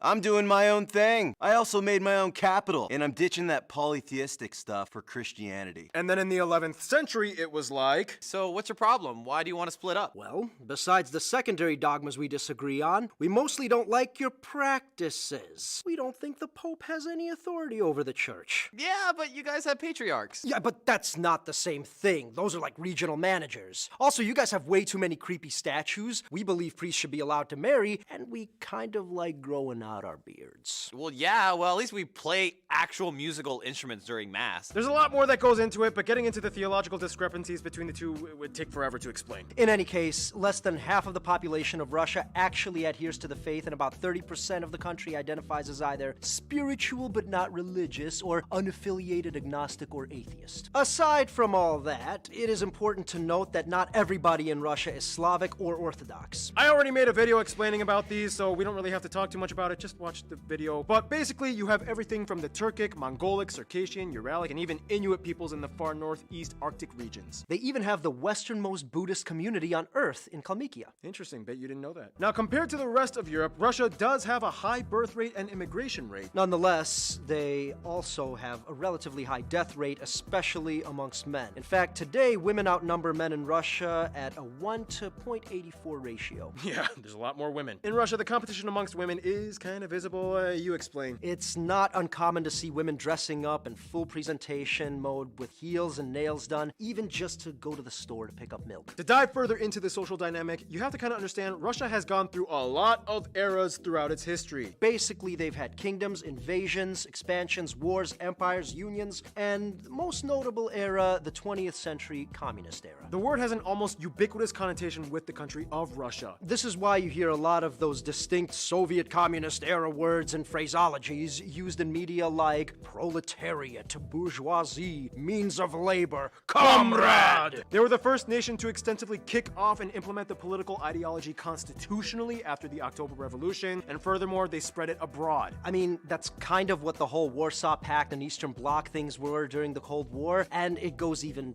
further than that. All right, we just destroyed those Nazis. Awesome job, man. You know, Russia, it was really cool working with you. You're all right. Yes, my drug. It was quite pleasure destroying real enemy. Well, I guess my European friends and I should help Germany set up a free market system, privatize their corporate policy, and stimulate the cash flow through competitiveness to get them back on their feet. No. Me and my friends will help set up collective system that mobilizes and encourages proletariat to function efficiently by state regulations with no independent red tape loopholes. Oh, shit. Is this really happening? Da. I believe it is. I take east, you take west. And in the 50s, it was like... I influence north, you influence south. And in the 70s... I support north. I support south. And so on. Which begs the question, what exactly is communism? Although there are many schools of thought and varying definitions, in the shortest way of summarizing, communism is a philosophical, political, social, and economic ideology and movement derived much from the writings of Karl Marx. The ideal ultimate goal is to establish a common ownership and means of production by the people and the state. Or in the simplest form, you don't technically own anything, everyone technically owns everything on paper. But the state gets first dibs and distributes what it deems as most efficient, technically, kind of, but not. It's weird. It's weird. Anywho, after the fall of the Soviet Union in '91, they changed their system of operation. Legislatively, on paper, Russia classifies itself as a federal dominant party semi-presidential constitutional republic, with an emphasis on a heavily state-run economic model and Russian conservatism as a popular ideology. This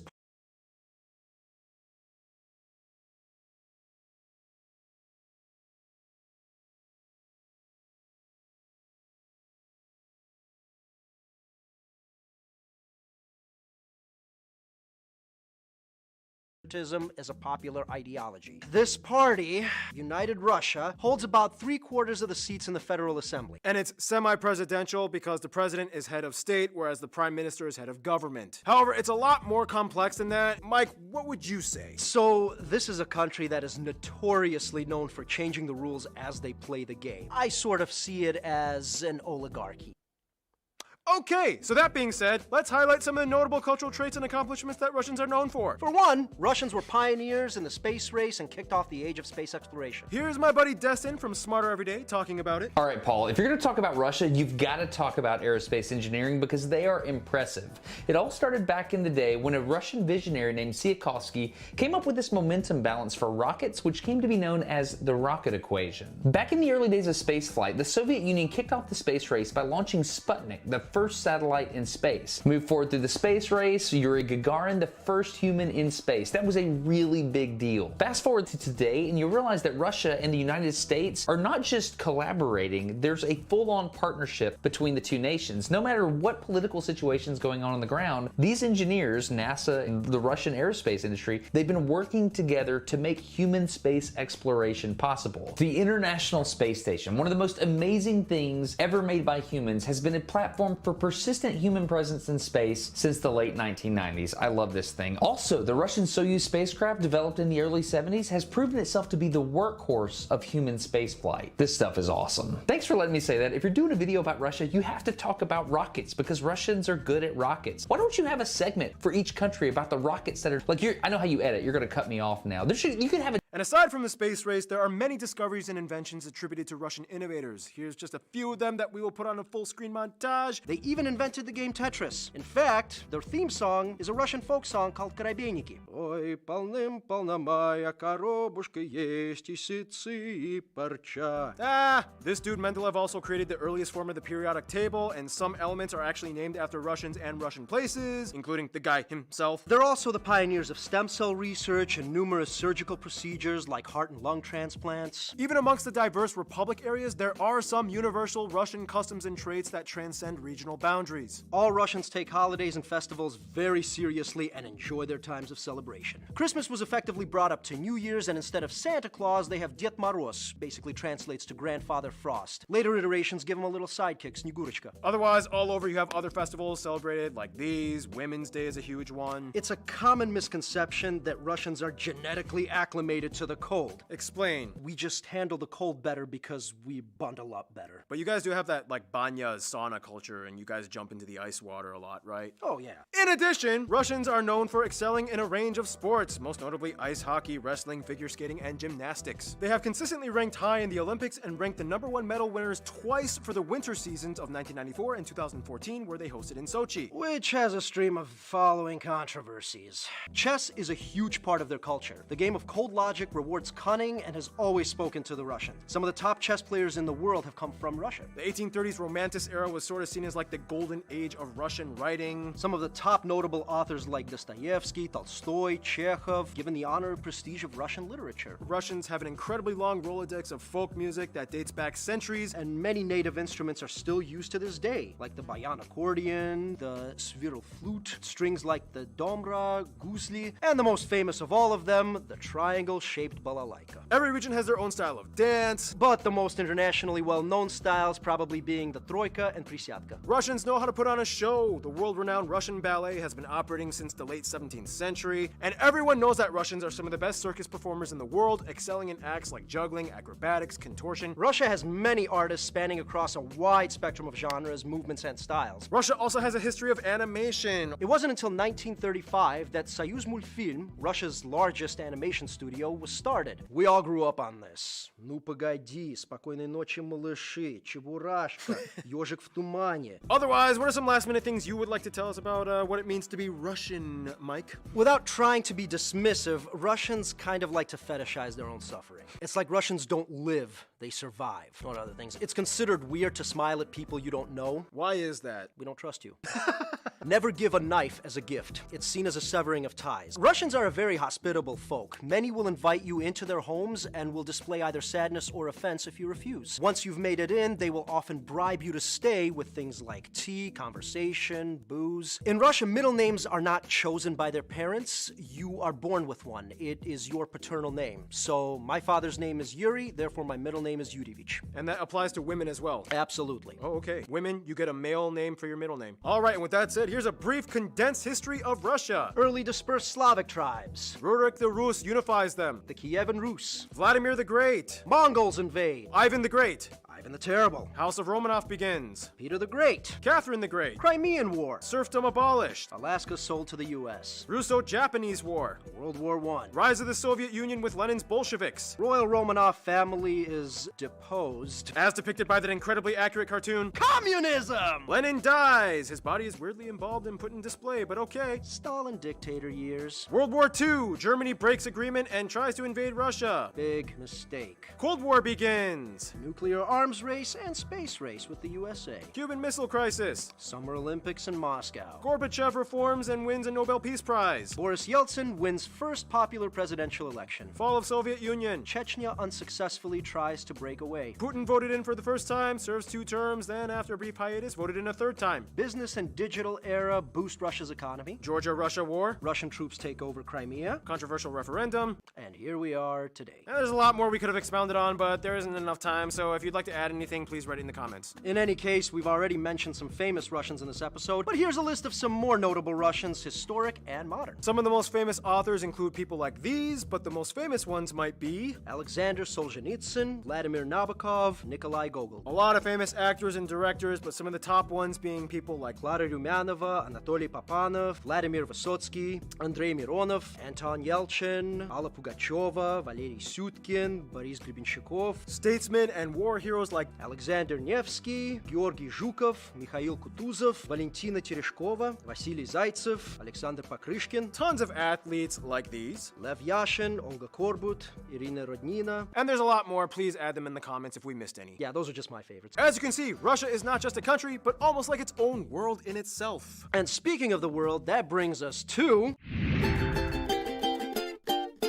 Now, with Russia, diplomacy has played a very unique role throughout the past few centuries, even before Cold War times. As a transcontinental nation, they've always had kind of their hands in both European and Asian affairs, but it doesn't really stop there. For Africa, 7 countries had governments that were actually influenced by Marxist ideologies brought in partially by Russians during Cold War times. These countries developed the closest ties diplomatically with Russia. It also explains why the flags of Angola and Mozambique have images inspired off of the former Soviet hammer and sickle emblem. In Asia, things go all the way back to the era of expansion when Russia was conquering lands east of the Urals. Today, 4 countries in Asia are categorically classified as either constitutionally communist or led by a communist party, primarily influenced by what was back then communist Russia. They are China, North Korea, or the DPRK, Vietnam, and Laos. Russia is one of the few countries that had ties to North Korea after the Korean War, as they influenced certain aspects of their Juche ideology, and even during the most isolated years, Russians still had relatively easier access to North Korean travel and business. During war times, Russia also played a pretty strong role in the influence of various sides in Laos, Cambodia, and Vietnam. Today, Vietnam is one of the favorite hotspots for Russian tourists in Southeast Asia. With China, relations are generally amicable, although in the 50s there was the massive Sino-Soviet split in which China was like, look, Russia, it's cool you introduced the concepts, but we're gonna run communism our own Chinese way and we don't need you to chime in anymore. Nonetheless, today China is one of their closest allies and biggest trading partners. Which is interesting because with India, relations have been relatively good after the Indo-Pak War, in which Russia sided with India against Pakistan, who is an ally with China. And today, Goa is a huge hotspot for Russian tourists as well. Either way, all 3 are members of the BRICS countries, which also include Brazil and South Africa. 5 emerging world regional powers that have agreements on things like mutual benefit and development. Cuba and Venezuela are probably the best Latin American friends, Cuba being the only country in the Americas that fully adopted communism and played an important role in the Cold War tensions. With Venezuela, it's a little complicated. Under the Chavez years, Russia was close with trade and military cooperation, but after his death, death, Russia vied to support the succeeding Maduro presidency, which was seen as invalid by many across the world. And from there, things got even more complicated amidst the protests, and Russia vowed to support Maduro's side even more if military action was required. The USA is like the forbidden friend, shaking hands together with both fingers crossed behind their backs. Politically, everything has to be incredibly strategic, and not all the rules apply when they play. After the Cold War ended in 1991, relations warmed significantly, but then the US involvement in Central and Eastern Europe made Russia distrustful again, especially with the 1999 NATO interventions in the Balkans. From there, it's a back and forth ping pong game. I'll set up missiles in Poland, I'll build a base in Venezuela, I'll flirt with Ukraine, I'll give asylum to Snowden, and so on. As people, though, the Russians and Americans actually get along pretty well. The USA has the fourth largest population of Russians in diaspora, and many famous Americans have Russian ancestry. When Americans meet a Russian, they might curiously ask questions about what being Russian is like, but at the end of the day, they enjoy the same drunken shenanigans. Ukraine is kind of like the best frenemy with Russia. They have the largest population of Russians outside of Russia at over 8 million, and it is incredibly complicated. Putting all the controversial areas aside like Crimea and Donetsk, Ukrainians and Russians may not always get along on paper, but they have an incredibly long history and they understand each other very well. It's even more interesting when a Ukrainian and Russian marry each other. When it comes to their best friends, however, most of you guys, the Russian geographers, mention 3 countries: Belarus, Kazakhstan, and Serbia. Serbia, in essence, is kind of seen as like Russia Junior with a little Balkan spice. Both were once communist powers in their own right, both follow the Eastern Orthodox branch of Christianity, both write in the Cyrillic alphabet with few differences, both are opposed to the whole Kosovo thing, and Russians are welcome with open arms in Serbia. Serbians even sometimes say they are one of the 300 million, referencing the entire Russian global population domestically and abroad. Kazakhstan and Belarus have always had close ties, and the Russian language is even co-official in their countries, and both were former USSR states. Kazakhstan has the second largest population of Russians abroad at over 3.6 million, and they are kind of seen as like the breadbasket country to Russia, as their environment is more suitable for agriculture. Many food supplies come to Russia from Kazakhstan. Belarus is like Russia's girlfriend who takes many cues from her boyfriend's lifestyle. The heads of state even play hockey together. The majority of Belarusians actually speak Russian instead of their native tongue Belarusian. This in return, however, has kind of prompted a sort of re-Belarusification period for the country, and they are now trying to reclaim their roots instead of just imitating Russia. Nonetheless, Belarus will always be one of Russia's biggest cheerleaders. In conclusion, Mike, I think you should take this.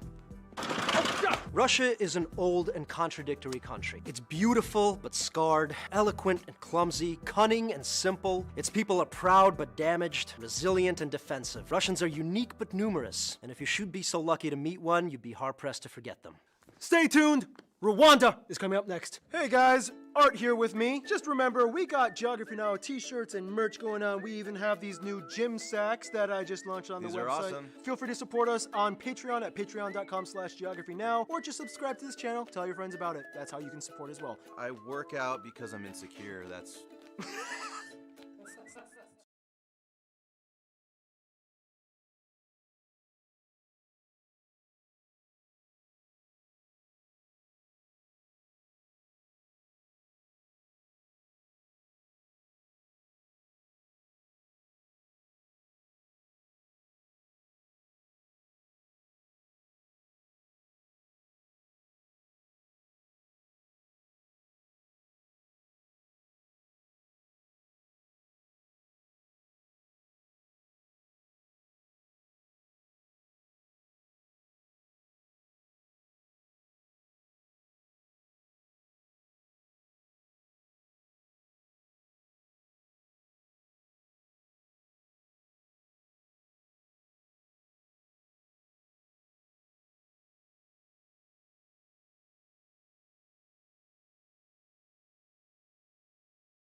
I have had a request out of my 15-person workshop that I move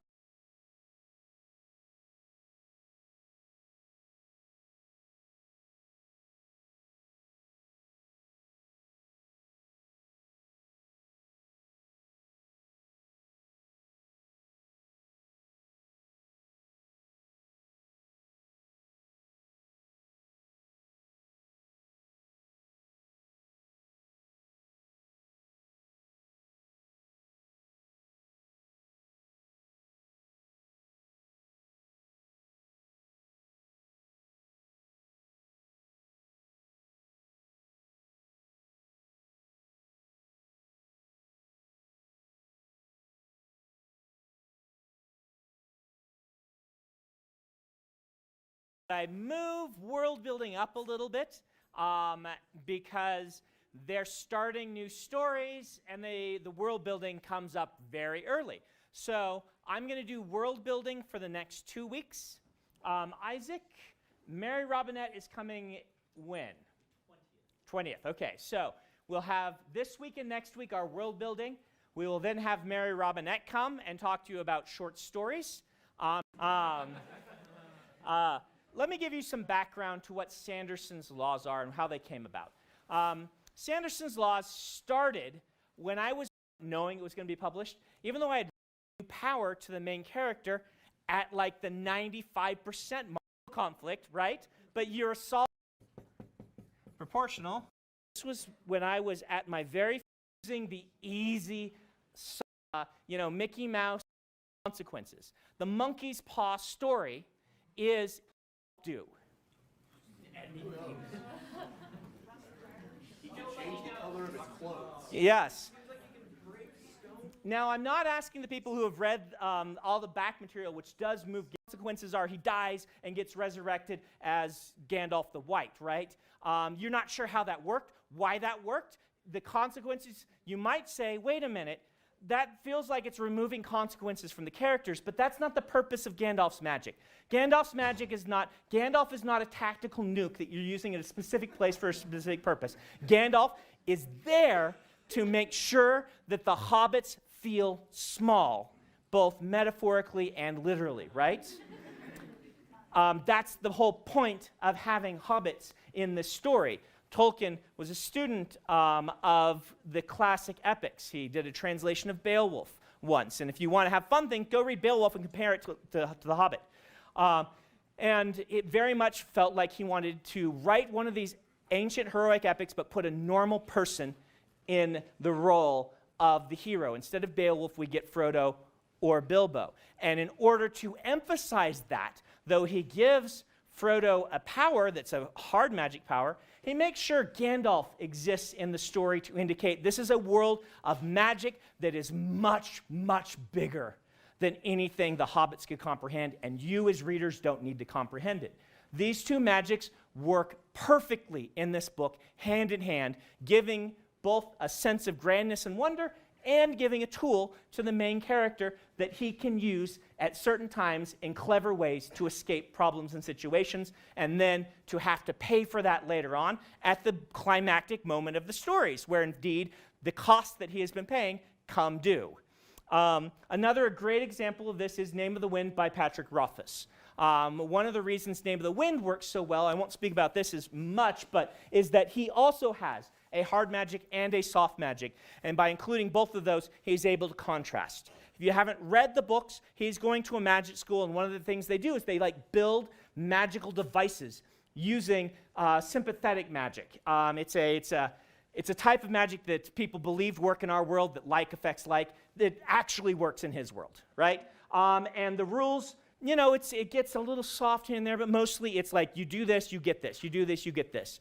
Meanwhile, there's a professor at the school who studies a different type of magic. This magic is the naming of things. And this magic is explained as very powerful, very mysterious, and likely to drive you crazy. And of course, the main character is drawn to this naming magic in the same way that a moth is to a flame. And that's part of the tension of the story is he going to suffer these consequences that this professor has by delving into naming magic, which the naming magic is there to reinforce this story being about a poet and a musician and talking about a magic that is more like poetry and music. You can't define it. There is engineering class in his magic school, and there's poetry class. And yes, he can figure out engineering class, but he wants to go to poetry because you can't quantify poetry.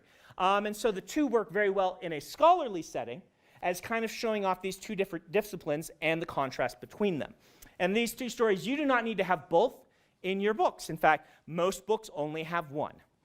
I will say that you don't have to be all the way to one side or the other. In fact, usually it's very handy to be right about here with even your hard magics so that you have the mystery tool, so that later on, if you're writing a series, you can expand the magic and leave some mystery in the first book that can later on be explored and explained. The further my books go, because I tend to be pretty far on that side, the more the magic gets explained and more the holes that I've introduced in the magic intentionally at the start to get filled in. And this is how you actually have, like, the ending of Mistborn 1 could still work. Because Sanderson's first law is really a law of foreshadowing. If I had spent the whole first book saying, there were some Mistborn sometimes who were able to do something really weird, and we don't know how. And it might involve this. And here's this apparent contradiction in the magic system that we think should work, but we don't know why. And then later on, those things are reconciled, and the character figures something out, is then able to access the magic. That would work. In fact, most Asimov 3 Laws stories are this way. If you haven't read Asimov's 3 Laws, he's got 3 laws of robotics. This, this, and this. And then a robot is acting weird. It's running around in a big circle instead of doing what it's supposed to do. What's up? Well, let's go look at how the 3 laws interact with one another, and we'll find out why this robot's programming has a bug that is causing a contradiction between the 3 laws, and therefore they're acting this way. And that is kind of one of Asimov's go-to storytelling devices. Of course, he also has the robots develop some weird sense of wonder thing. We don't like it, so we destroy it. So he does have sense of wonder stories as well.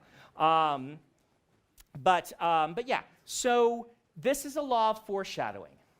The reason I say in a satisfying way, I want to point out before we do questions about this one, is sometimes you don't want to solve problems in a satisfying way because you are doing something else with the scene. The example I often use for this is, you've probably seen a lot of stories where the characters in the first third of the story get into desperate situation, there is no way out of it, and then out of nowhere someone comes and saves them. Right? Probably seen a lot of this. It's done all the time in Hollywood films. Why is this done?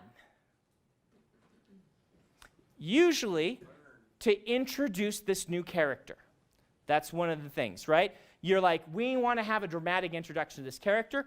We will have them save the other characters and show off their cool abilities in Act 1 when the characters couldn't possibly have survived. There are other reasons that narratives do this. Some of them are kind of lame, I'll admit. Some of them are quite legitimate. Introducing a character in Act 1 to save the day is very different from having an unnamed character show up in Act 3 to save you at the end. Right? Han works because it's foreshadowed, but Han, if he showed up in the first third of the story, could just show up and save them, be like, oh yeah, this is my friend Han. Now you know how cool he is.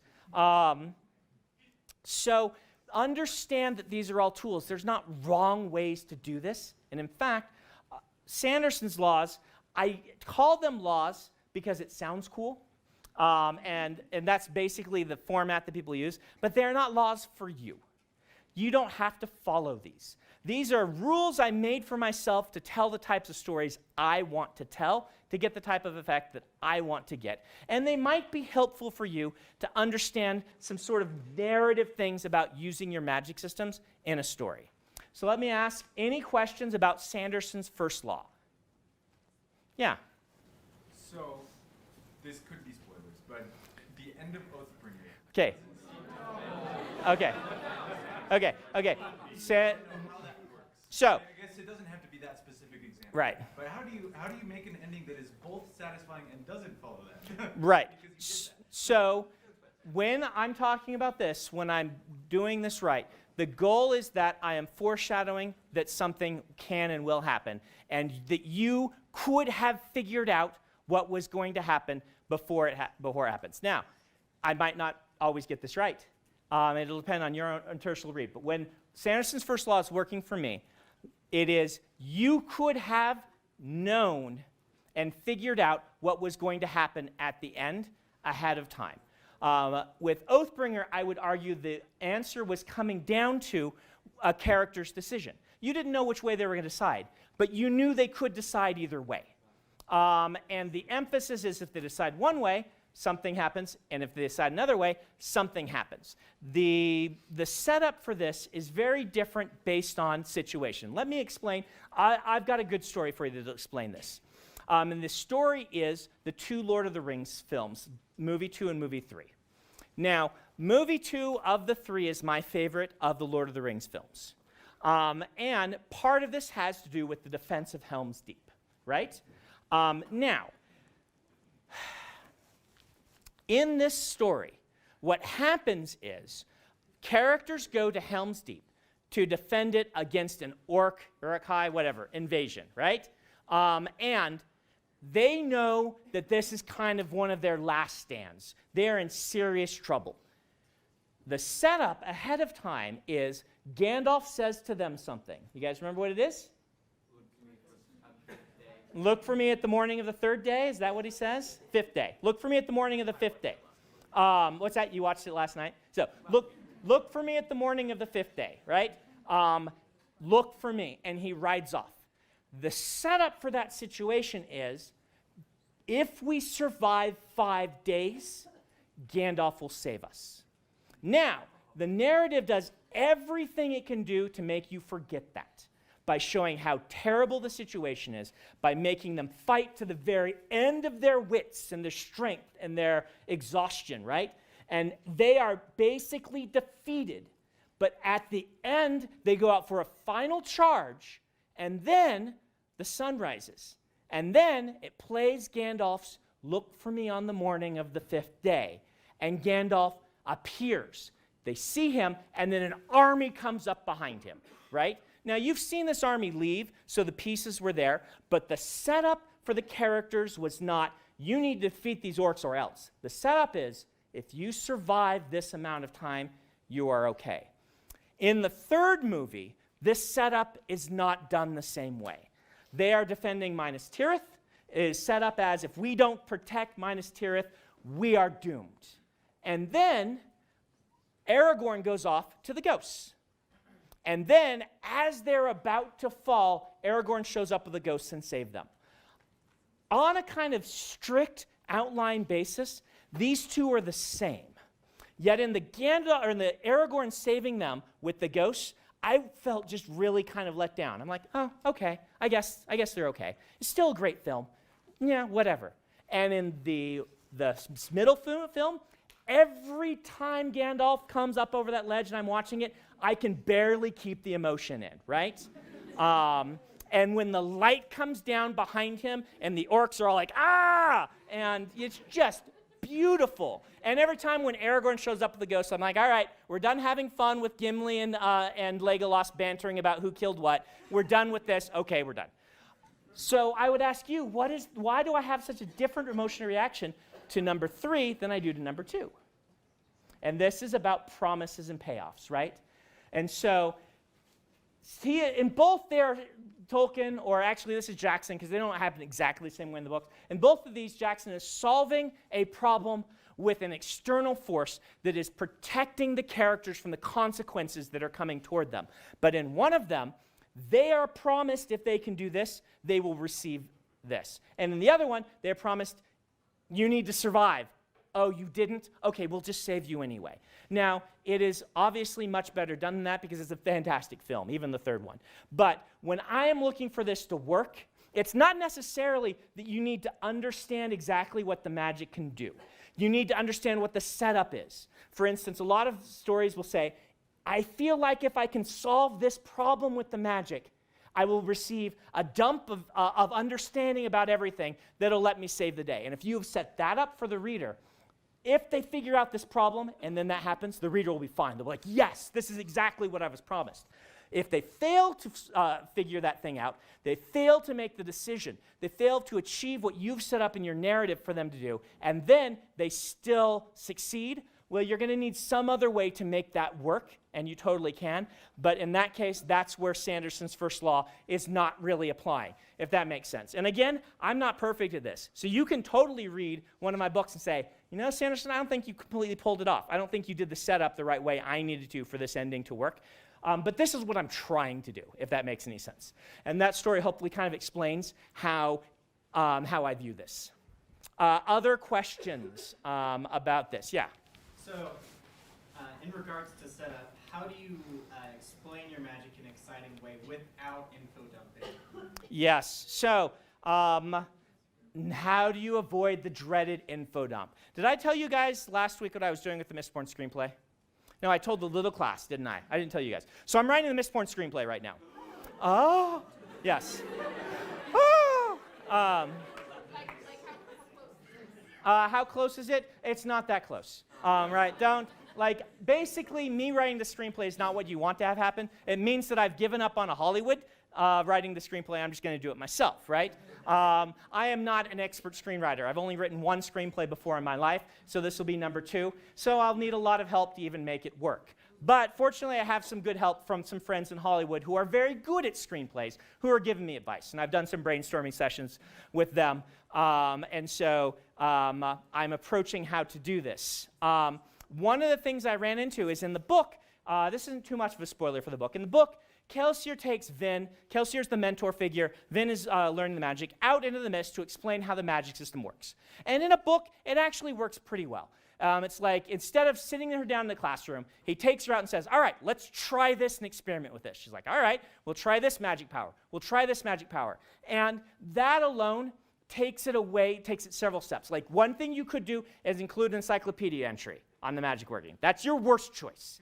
Choice number 2 is to have the characters sit and talk about the magic and get it explained. That's still a pretty bad choice, but at least it's moved to dialogue, right? Choice number 3 is let's go out and have the character experiment and make it, and having problems making it work, and the teacher instructing them. And that works pretty well in the book. In the screenplay, I don't have time for that, and it would work less well on screen. So what did I do? Is I combined that scene and the scene also early in the book where Kelsier sneaks into House Venture to steal a bead of adium, right? And in the movie version, these are the same scene. Vin's followed him. She's like, you promised to train me? He's like, all right, baptism by fire, come with me, and we're going to try these different things while we're robbing these people, right? So by overlapping those scenes, suddenly there's way more tension to, now you got to learn to do this. And if you don't, that guard is going to alert us and we'll all be in trouble. And when she, screws up, he can help out and things. But now there's a tension to the scene.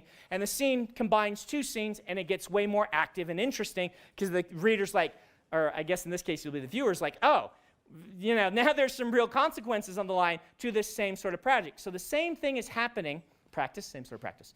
Same thing is happening as happened in the book, but in a situation with increased tension. And that is also a good way to make sure this happens. Now, you have to balance that because one of the things you risk when you're bringing it this into a tense scene is that the reader might get lost and confused while an action sequence is happening, which is generally a bad idea. Fortunately, on film, I have all of the ability to visualize a lot of this, so I don't have to explain it in the same way I do as in a book, which makes that scene work. One of the biggest challenges to writing science fiction and fantasy is how you get across your world-building elements in a way that is not boring.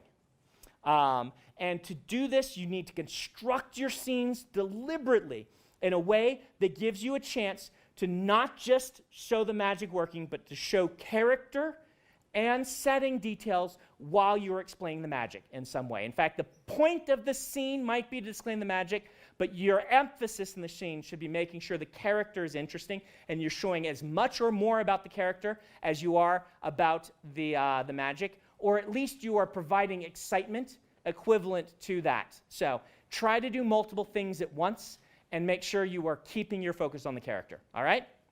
Okay, let's move on to Sanderson's second law.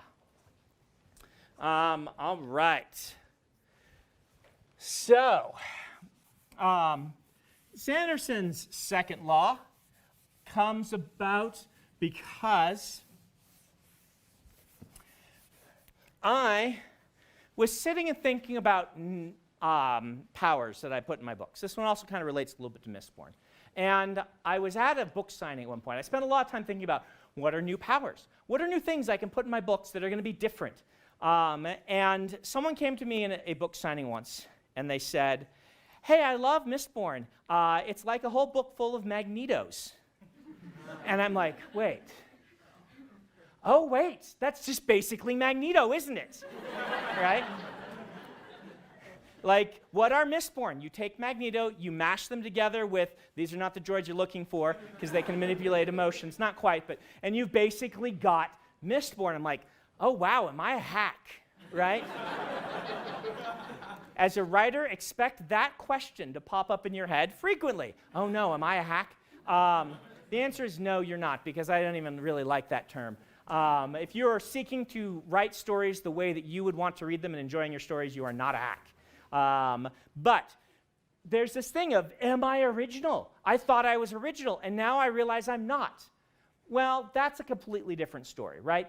You are probably going to worry you're not original too much, because the end of the day, the most original thing you can add to a story is your perspective, and that is unique to you. Now, the more you write, the more you will realize how to not be derivative, because when you start off, you will be derivative, and that is generally a problem and something you want to avoid. The more you write, the more you learn to put your own stamp on things. But generally, experienced writers worry about being derivative well past when it's not even a consideration for you at all, okay? So if you're worried about it, see if some early readers say you are. Learn how to tweak things to make them your own a little bit more. Sanderson's laws might help you, but don't stress this as much as perhaps you might. But what I realized is, I'm like, well, how did I come up with Allomancy? Why did Allomancy work? Why did I enjoy it so much? And one of the things I landed on was this idea that Allomancy, like if you haven't read the books, you can push on pieces of metal and they'll fling you up in the air, right? It's, basically, if something's heavier than you, or if it's attached to the floor and you push on it, you go the other direction. So it's vector physics used as a fun magic system, right? If you push on a coin, it flies away from you, but if it hits something heavier than you, then you're launched backward, equal and opposite reaction, right? This was really fun to write. Why? Because of Sanderson's first law sort of stuff, right? Making the characters stretch with the tools they have rather than solving the problems externally was a real blast to write, and it made this writing more exciting, more interesting to me. Thinking, how could I use this tool in a way the reader's not expecting but they could have anticipated is very fun to me. And so I spend a lot of time kind of in that space. And I realized, though, that Allomancy is just a really lame form of flying, right? Like if you could fly, then that would just be strictly better than launching off of something. And if you had like full telekinesis, so you can just move things around wherever you wanted, that'd just be a better version of Allomancy. And yet, I've read books with that, and the magic systems have been less fun. So why is that? And that was kind of Sanderson's second law. Sanderson's second law is that flaws or limitations are more interesting than powers. Doesn't mean that the powers aren't interesting. Like the question of what if you could do this is a great story starter, right? What if you could fly? Where would you go with that? But in developing a magic system, building in the flaws, limitations, and I'll say costs, is generally more interesting and creates more storytelling potential than the powers themselves. For instance, if I said to you, you can fly, that might send you along some interesting path in telling a story. If I said, you can fly, but only as long as your parents are both sleeping, then suddenly you're like, oh, it's a very different story, right? This suddenly takes us into a different direction. My parents both need to be alive, but they both need to be asleep? Do I now move to the opposite side of the world so I can consistently be during the day when they are sleeping? Or come up with whatever flaw. You can have the classic, like what is the one that Scott Card uses in his book? You can use the magic, but if you do, one of your living relatives will be killed, right? Suddenly, that's what the story is about. The Wheel of Time has a great example of this, right? All these mystical, wonderful powers, but the more you use them, the more likely you are to become insane and kill everyone you love.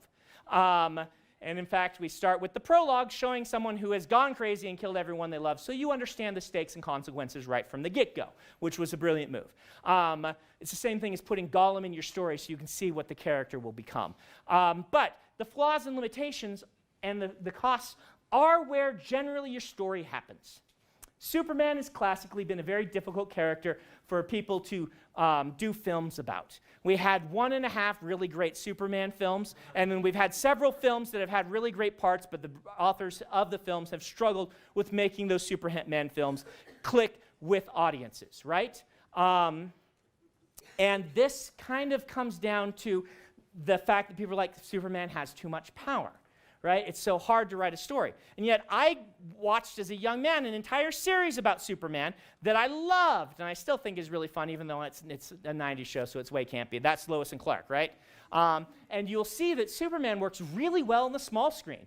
There have been adaptation after adaptation of Superman or Supergirl that have been really fun stories to tell. And that generally is because the people telling the small-scale story have such limited special effects budgets that they can't make a big spectacle of Superman punching someone harder than that person can punch. And so they have to say, well, what else can we do? And Superman stories generally fall into one of three categories. The first one is what I just said. Someone has shown up who can punch harder than Superman. Oh, no, right? And that's where the movies tend to go a lot. What is the other Superman story? Somebody has kryptonite. Oh, no, I don't have my powers anymore, right? And what is story number 3? I am unable to use my powers effectively to solve this problem. Either someone who is weaker than me is in danger, so my powers, now they don't have the powers, or I would really like this person to fall in love with me. My powers don't give me that ability, except at the end of the second film, which is why there's 1.5 good Superman films. Right? Or I guess, no, that's the kiss of forgetfulness, right? But you know what I mean. Superman 2 has some goofy Silver Age stuff in it. I still love it, but it has some goofy Superman. Okay, story time. Early in my career, this has nothing to do with anything. Early with my career, I was guest of honor at a con up in like North Salt Lake or something, and they're like, the local news station wants to have you on the news in the morning show. I'm like, wow, this is really cool. I've never been on the news before. That's great. And they're like, yeah, they're going to invite several other people, and you're all going to be on TV. And like, I'm brand new. I'm like, be on TV. So I show up, and who's going to be on? It's me and Ursa, the Superman 2 villain, the one that's a woman, and a group of stormtroopers. And the nose thing was us just standing there, and they're like, look at these weirdos at this science fiction convention. You should go meet them. And it's actually a fine experience, but I'm like, wow, my now claim to fame is being on TV with the villain from Superman 2. Not that one, but that one. And some stormtroopers.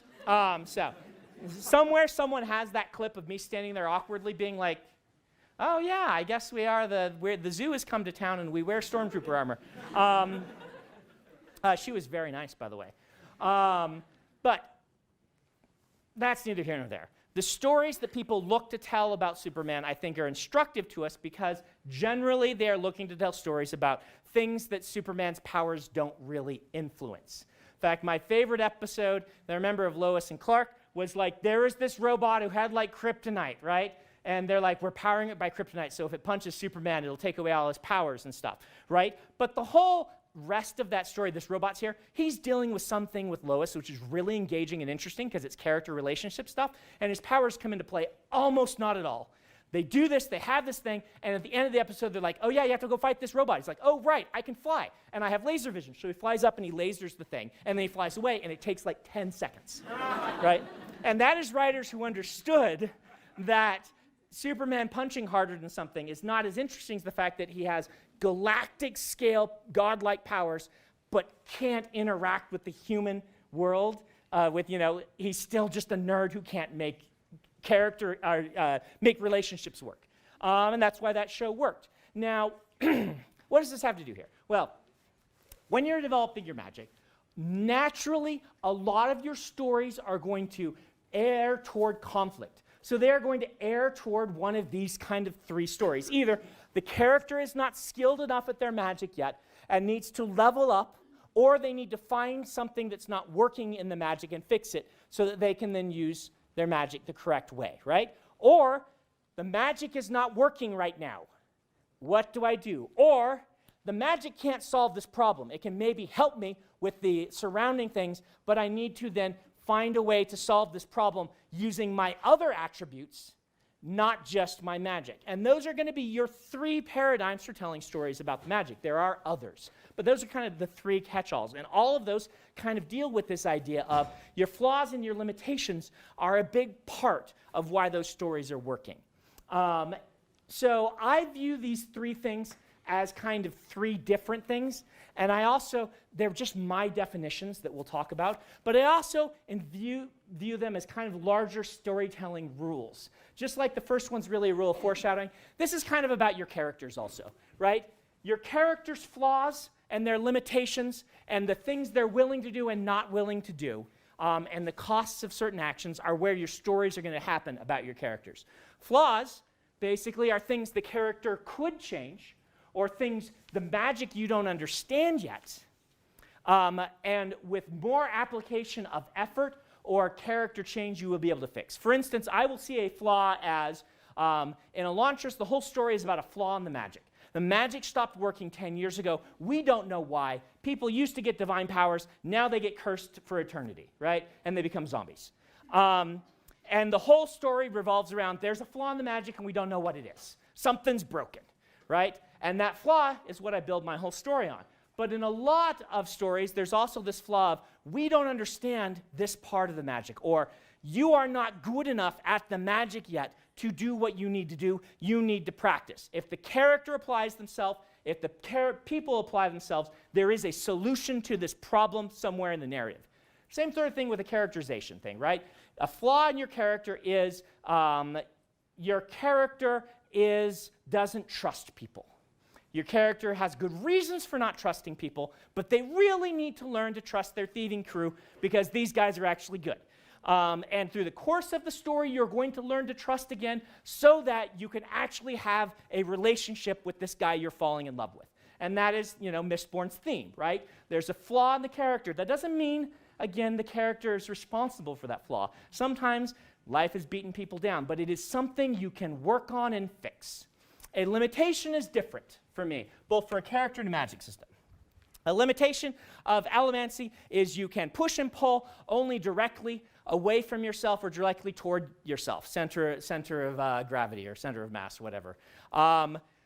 So the narrative is not making you think, the characters need to figure a way to fix this problem. It's just a limitation of the magic. You work with it rather than you try to fix it. For a characterization, a limitation might be something like you were born with one arm, right? The narrative, now you could imagine narratives where this character's on a quest to get a robotic arm or something, but most narratives is like, you've been born with one arm, you want to play in the NFL, you have a limitation that you're going to have to work with. There's nothing to fix, right? It's not that, if only you'd been a better person, you wouldn't have one arm instead of two. Like, that's not the theme of the narrative. The narrative is about this person who has a handicap needs to work within this handicap in order to achieve what they want to do. Magic systems are the same way. Magic system has this handicap, this limitation. You're going to work with it. And then cost. Cost doesn't play as well with characters as it does with magic.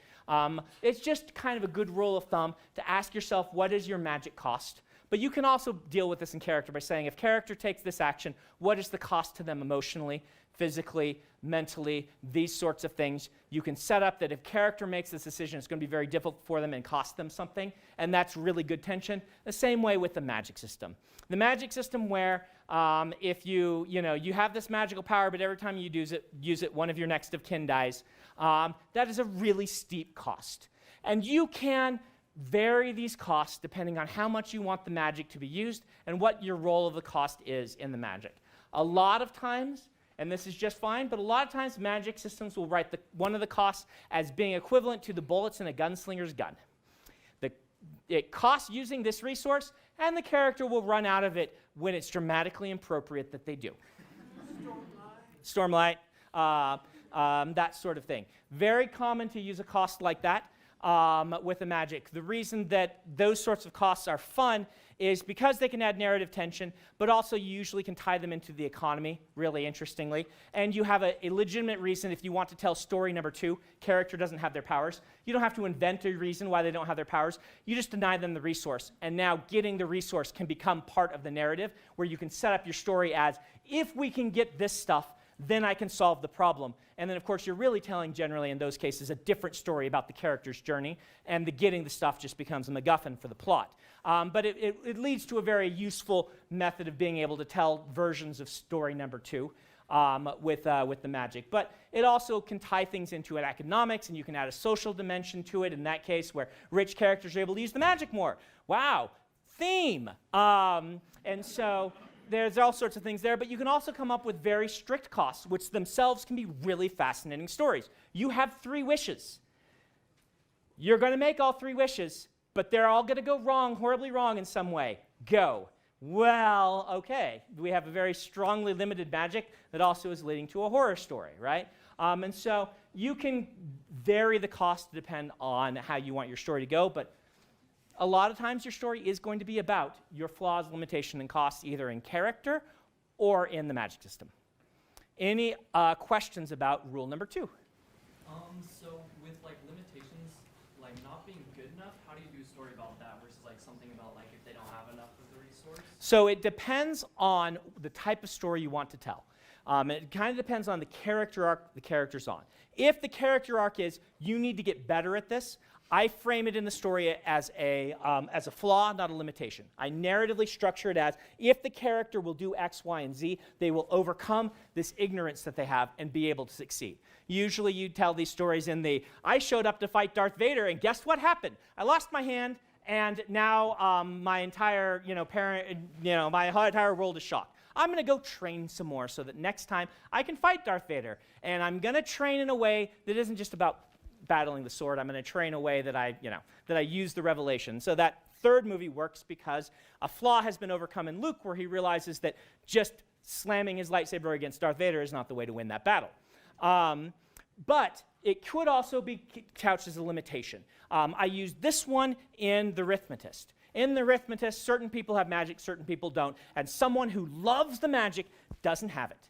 And the story is framed as you aren't going to get this thing, because unfortunately, life isn't fair, and the people who might be really good at something sometimes just aren't born in the privileged situation where they can use it like you weren't. So let's find a way that you work with that limitation that is satisfying. That story is not about the character overcoming a flaw, it is working with a limitation.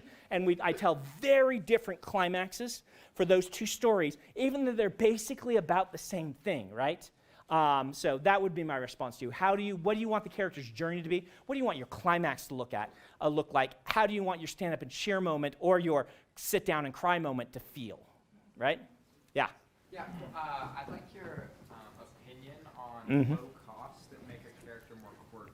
Low costs that make a character more quirky. Do you have an example? For example, let's say Luke could use the Force, which is obviously one thing, but let's say that you could throw in that he never loses in that space chess game. Right. Luke never loses in his space chess game. He's got a quirky, so you're asking, can I give someone a power that doesn't really have much of a cost or limitation, but it's just there to be fun? Absolutely. In fact, it also depends on if you're looking for, that's doing something more like Sense of Wonder. You're characterizing with this thing, and you're using it for humor, for emotion, and things like this, and not for problem solving. And in that case, great. If you're going to run into a problem where if your story then becomes about whether someone can win the big space chess game, and Luke isn't the person they choose to go play in that space chess tournament, that's where you have problems, right? Sometimes you give someone these quirky powers, and then as the story progresses, the readers start to ask more and more, wait a minute, why aren't the eagles flying them to, right? And, there are explanations, but the fact that a lot of people ask that question means that the explanations were not satisfyingly presented, and that was given, it's more of a quirk of Gandalf. He knows the eagles. It's more a sense of wonder. But then those 2 things intersect, and people start to ask, wait a minute, and that's your problem with that. Does that make sense? All right, let's go ahead and move on to rule number 3. There's 3 of these and a 0th law, so. All right. Law number 3. Law number 3 comes from me when I was working on trying to build the Stormlight Archive. Now, the history of the Stormlight Archive, if you're not familiar with it, is I think I told you guys about it before, but I wrote the book in 2002 before I sold Elantris. And this book, I failed in writing it. For those who haven't read the book, the Stormlight Archive is a large epic full of a large cast of characters with a very different world from ours. And there's a lot of bringing people up to speed on the world building. There's a very steep learning curve. There's a lot of information to get across. Plus, I wanted to do some big thing where I had tons of characters. I've been like reading the Wheel of Time. I'm like, yeah, so many characters. I want to do something like this. And the first draft of Way of Kings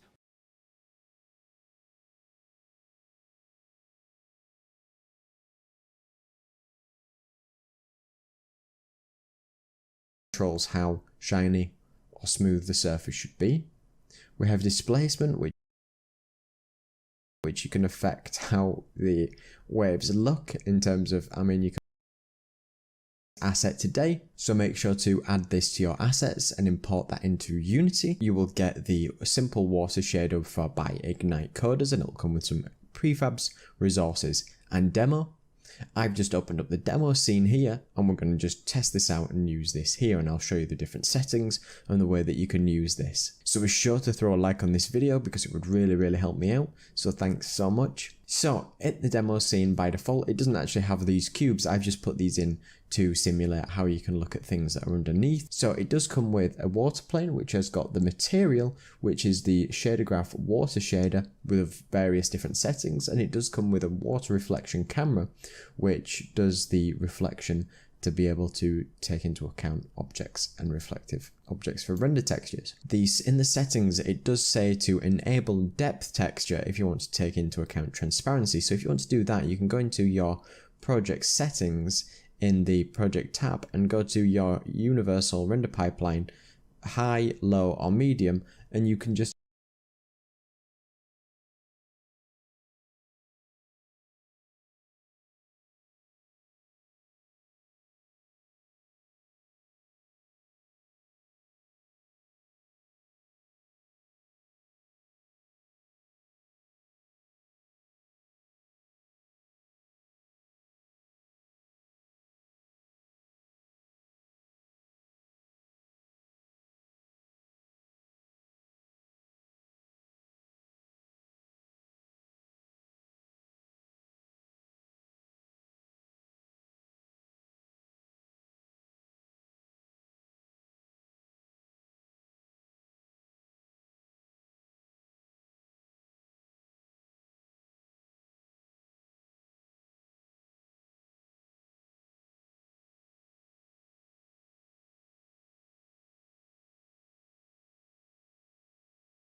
project settings in the project tab and go to your universal render pipeline, high, low, or medium, and you can just tick depth texture and make sure that's ticked on each of your different quality settings that you want to use it.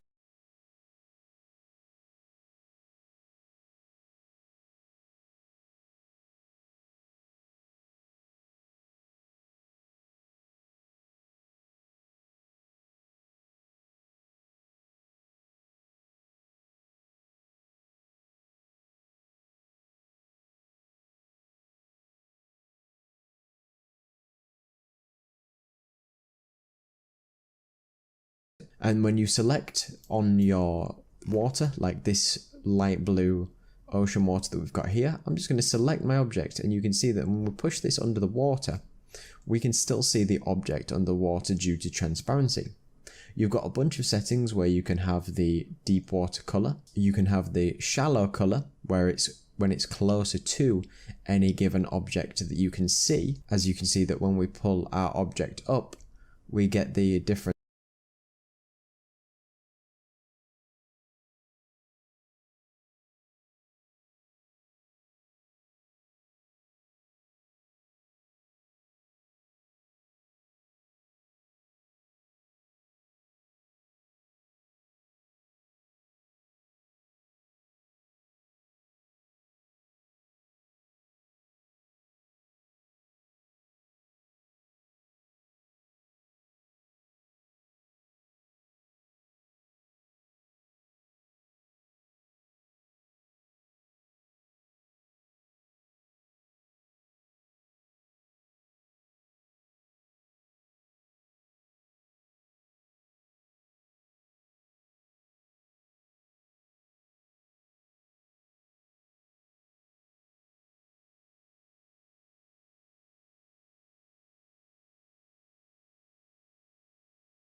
was way too expository, meaning I was just dumping information on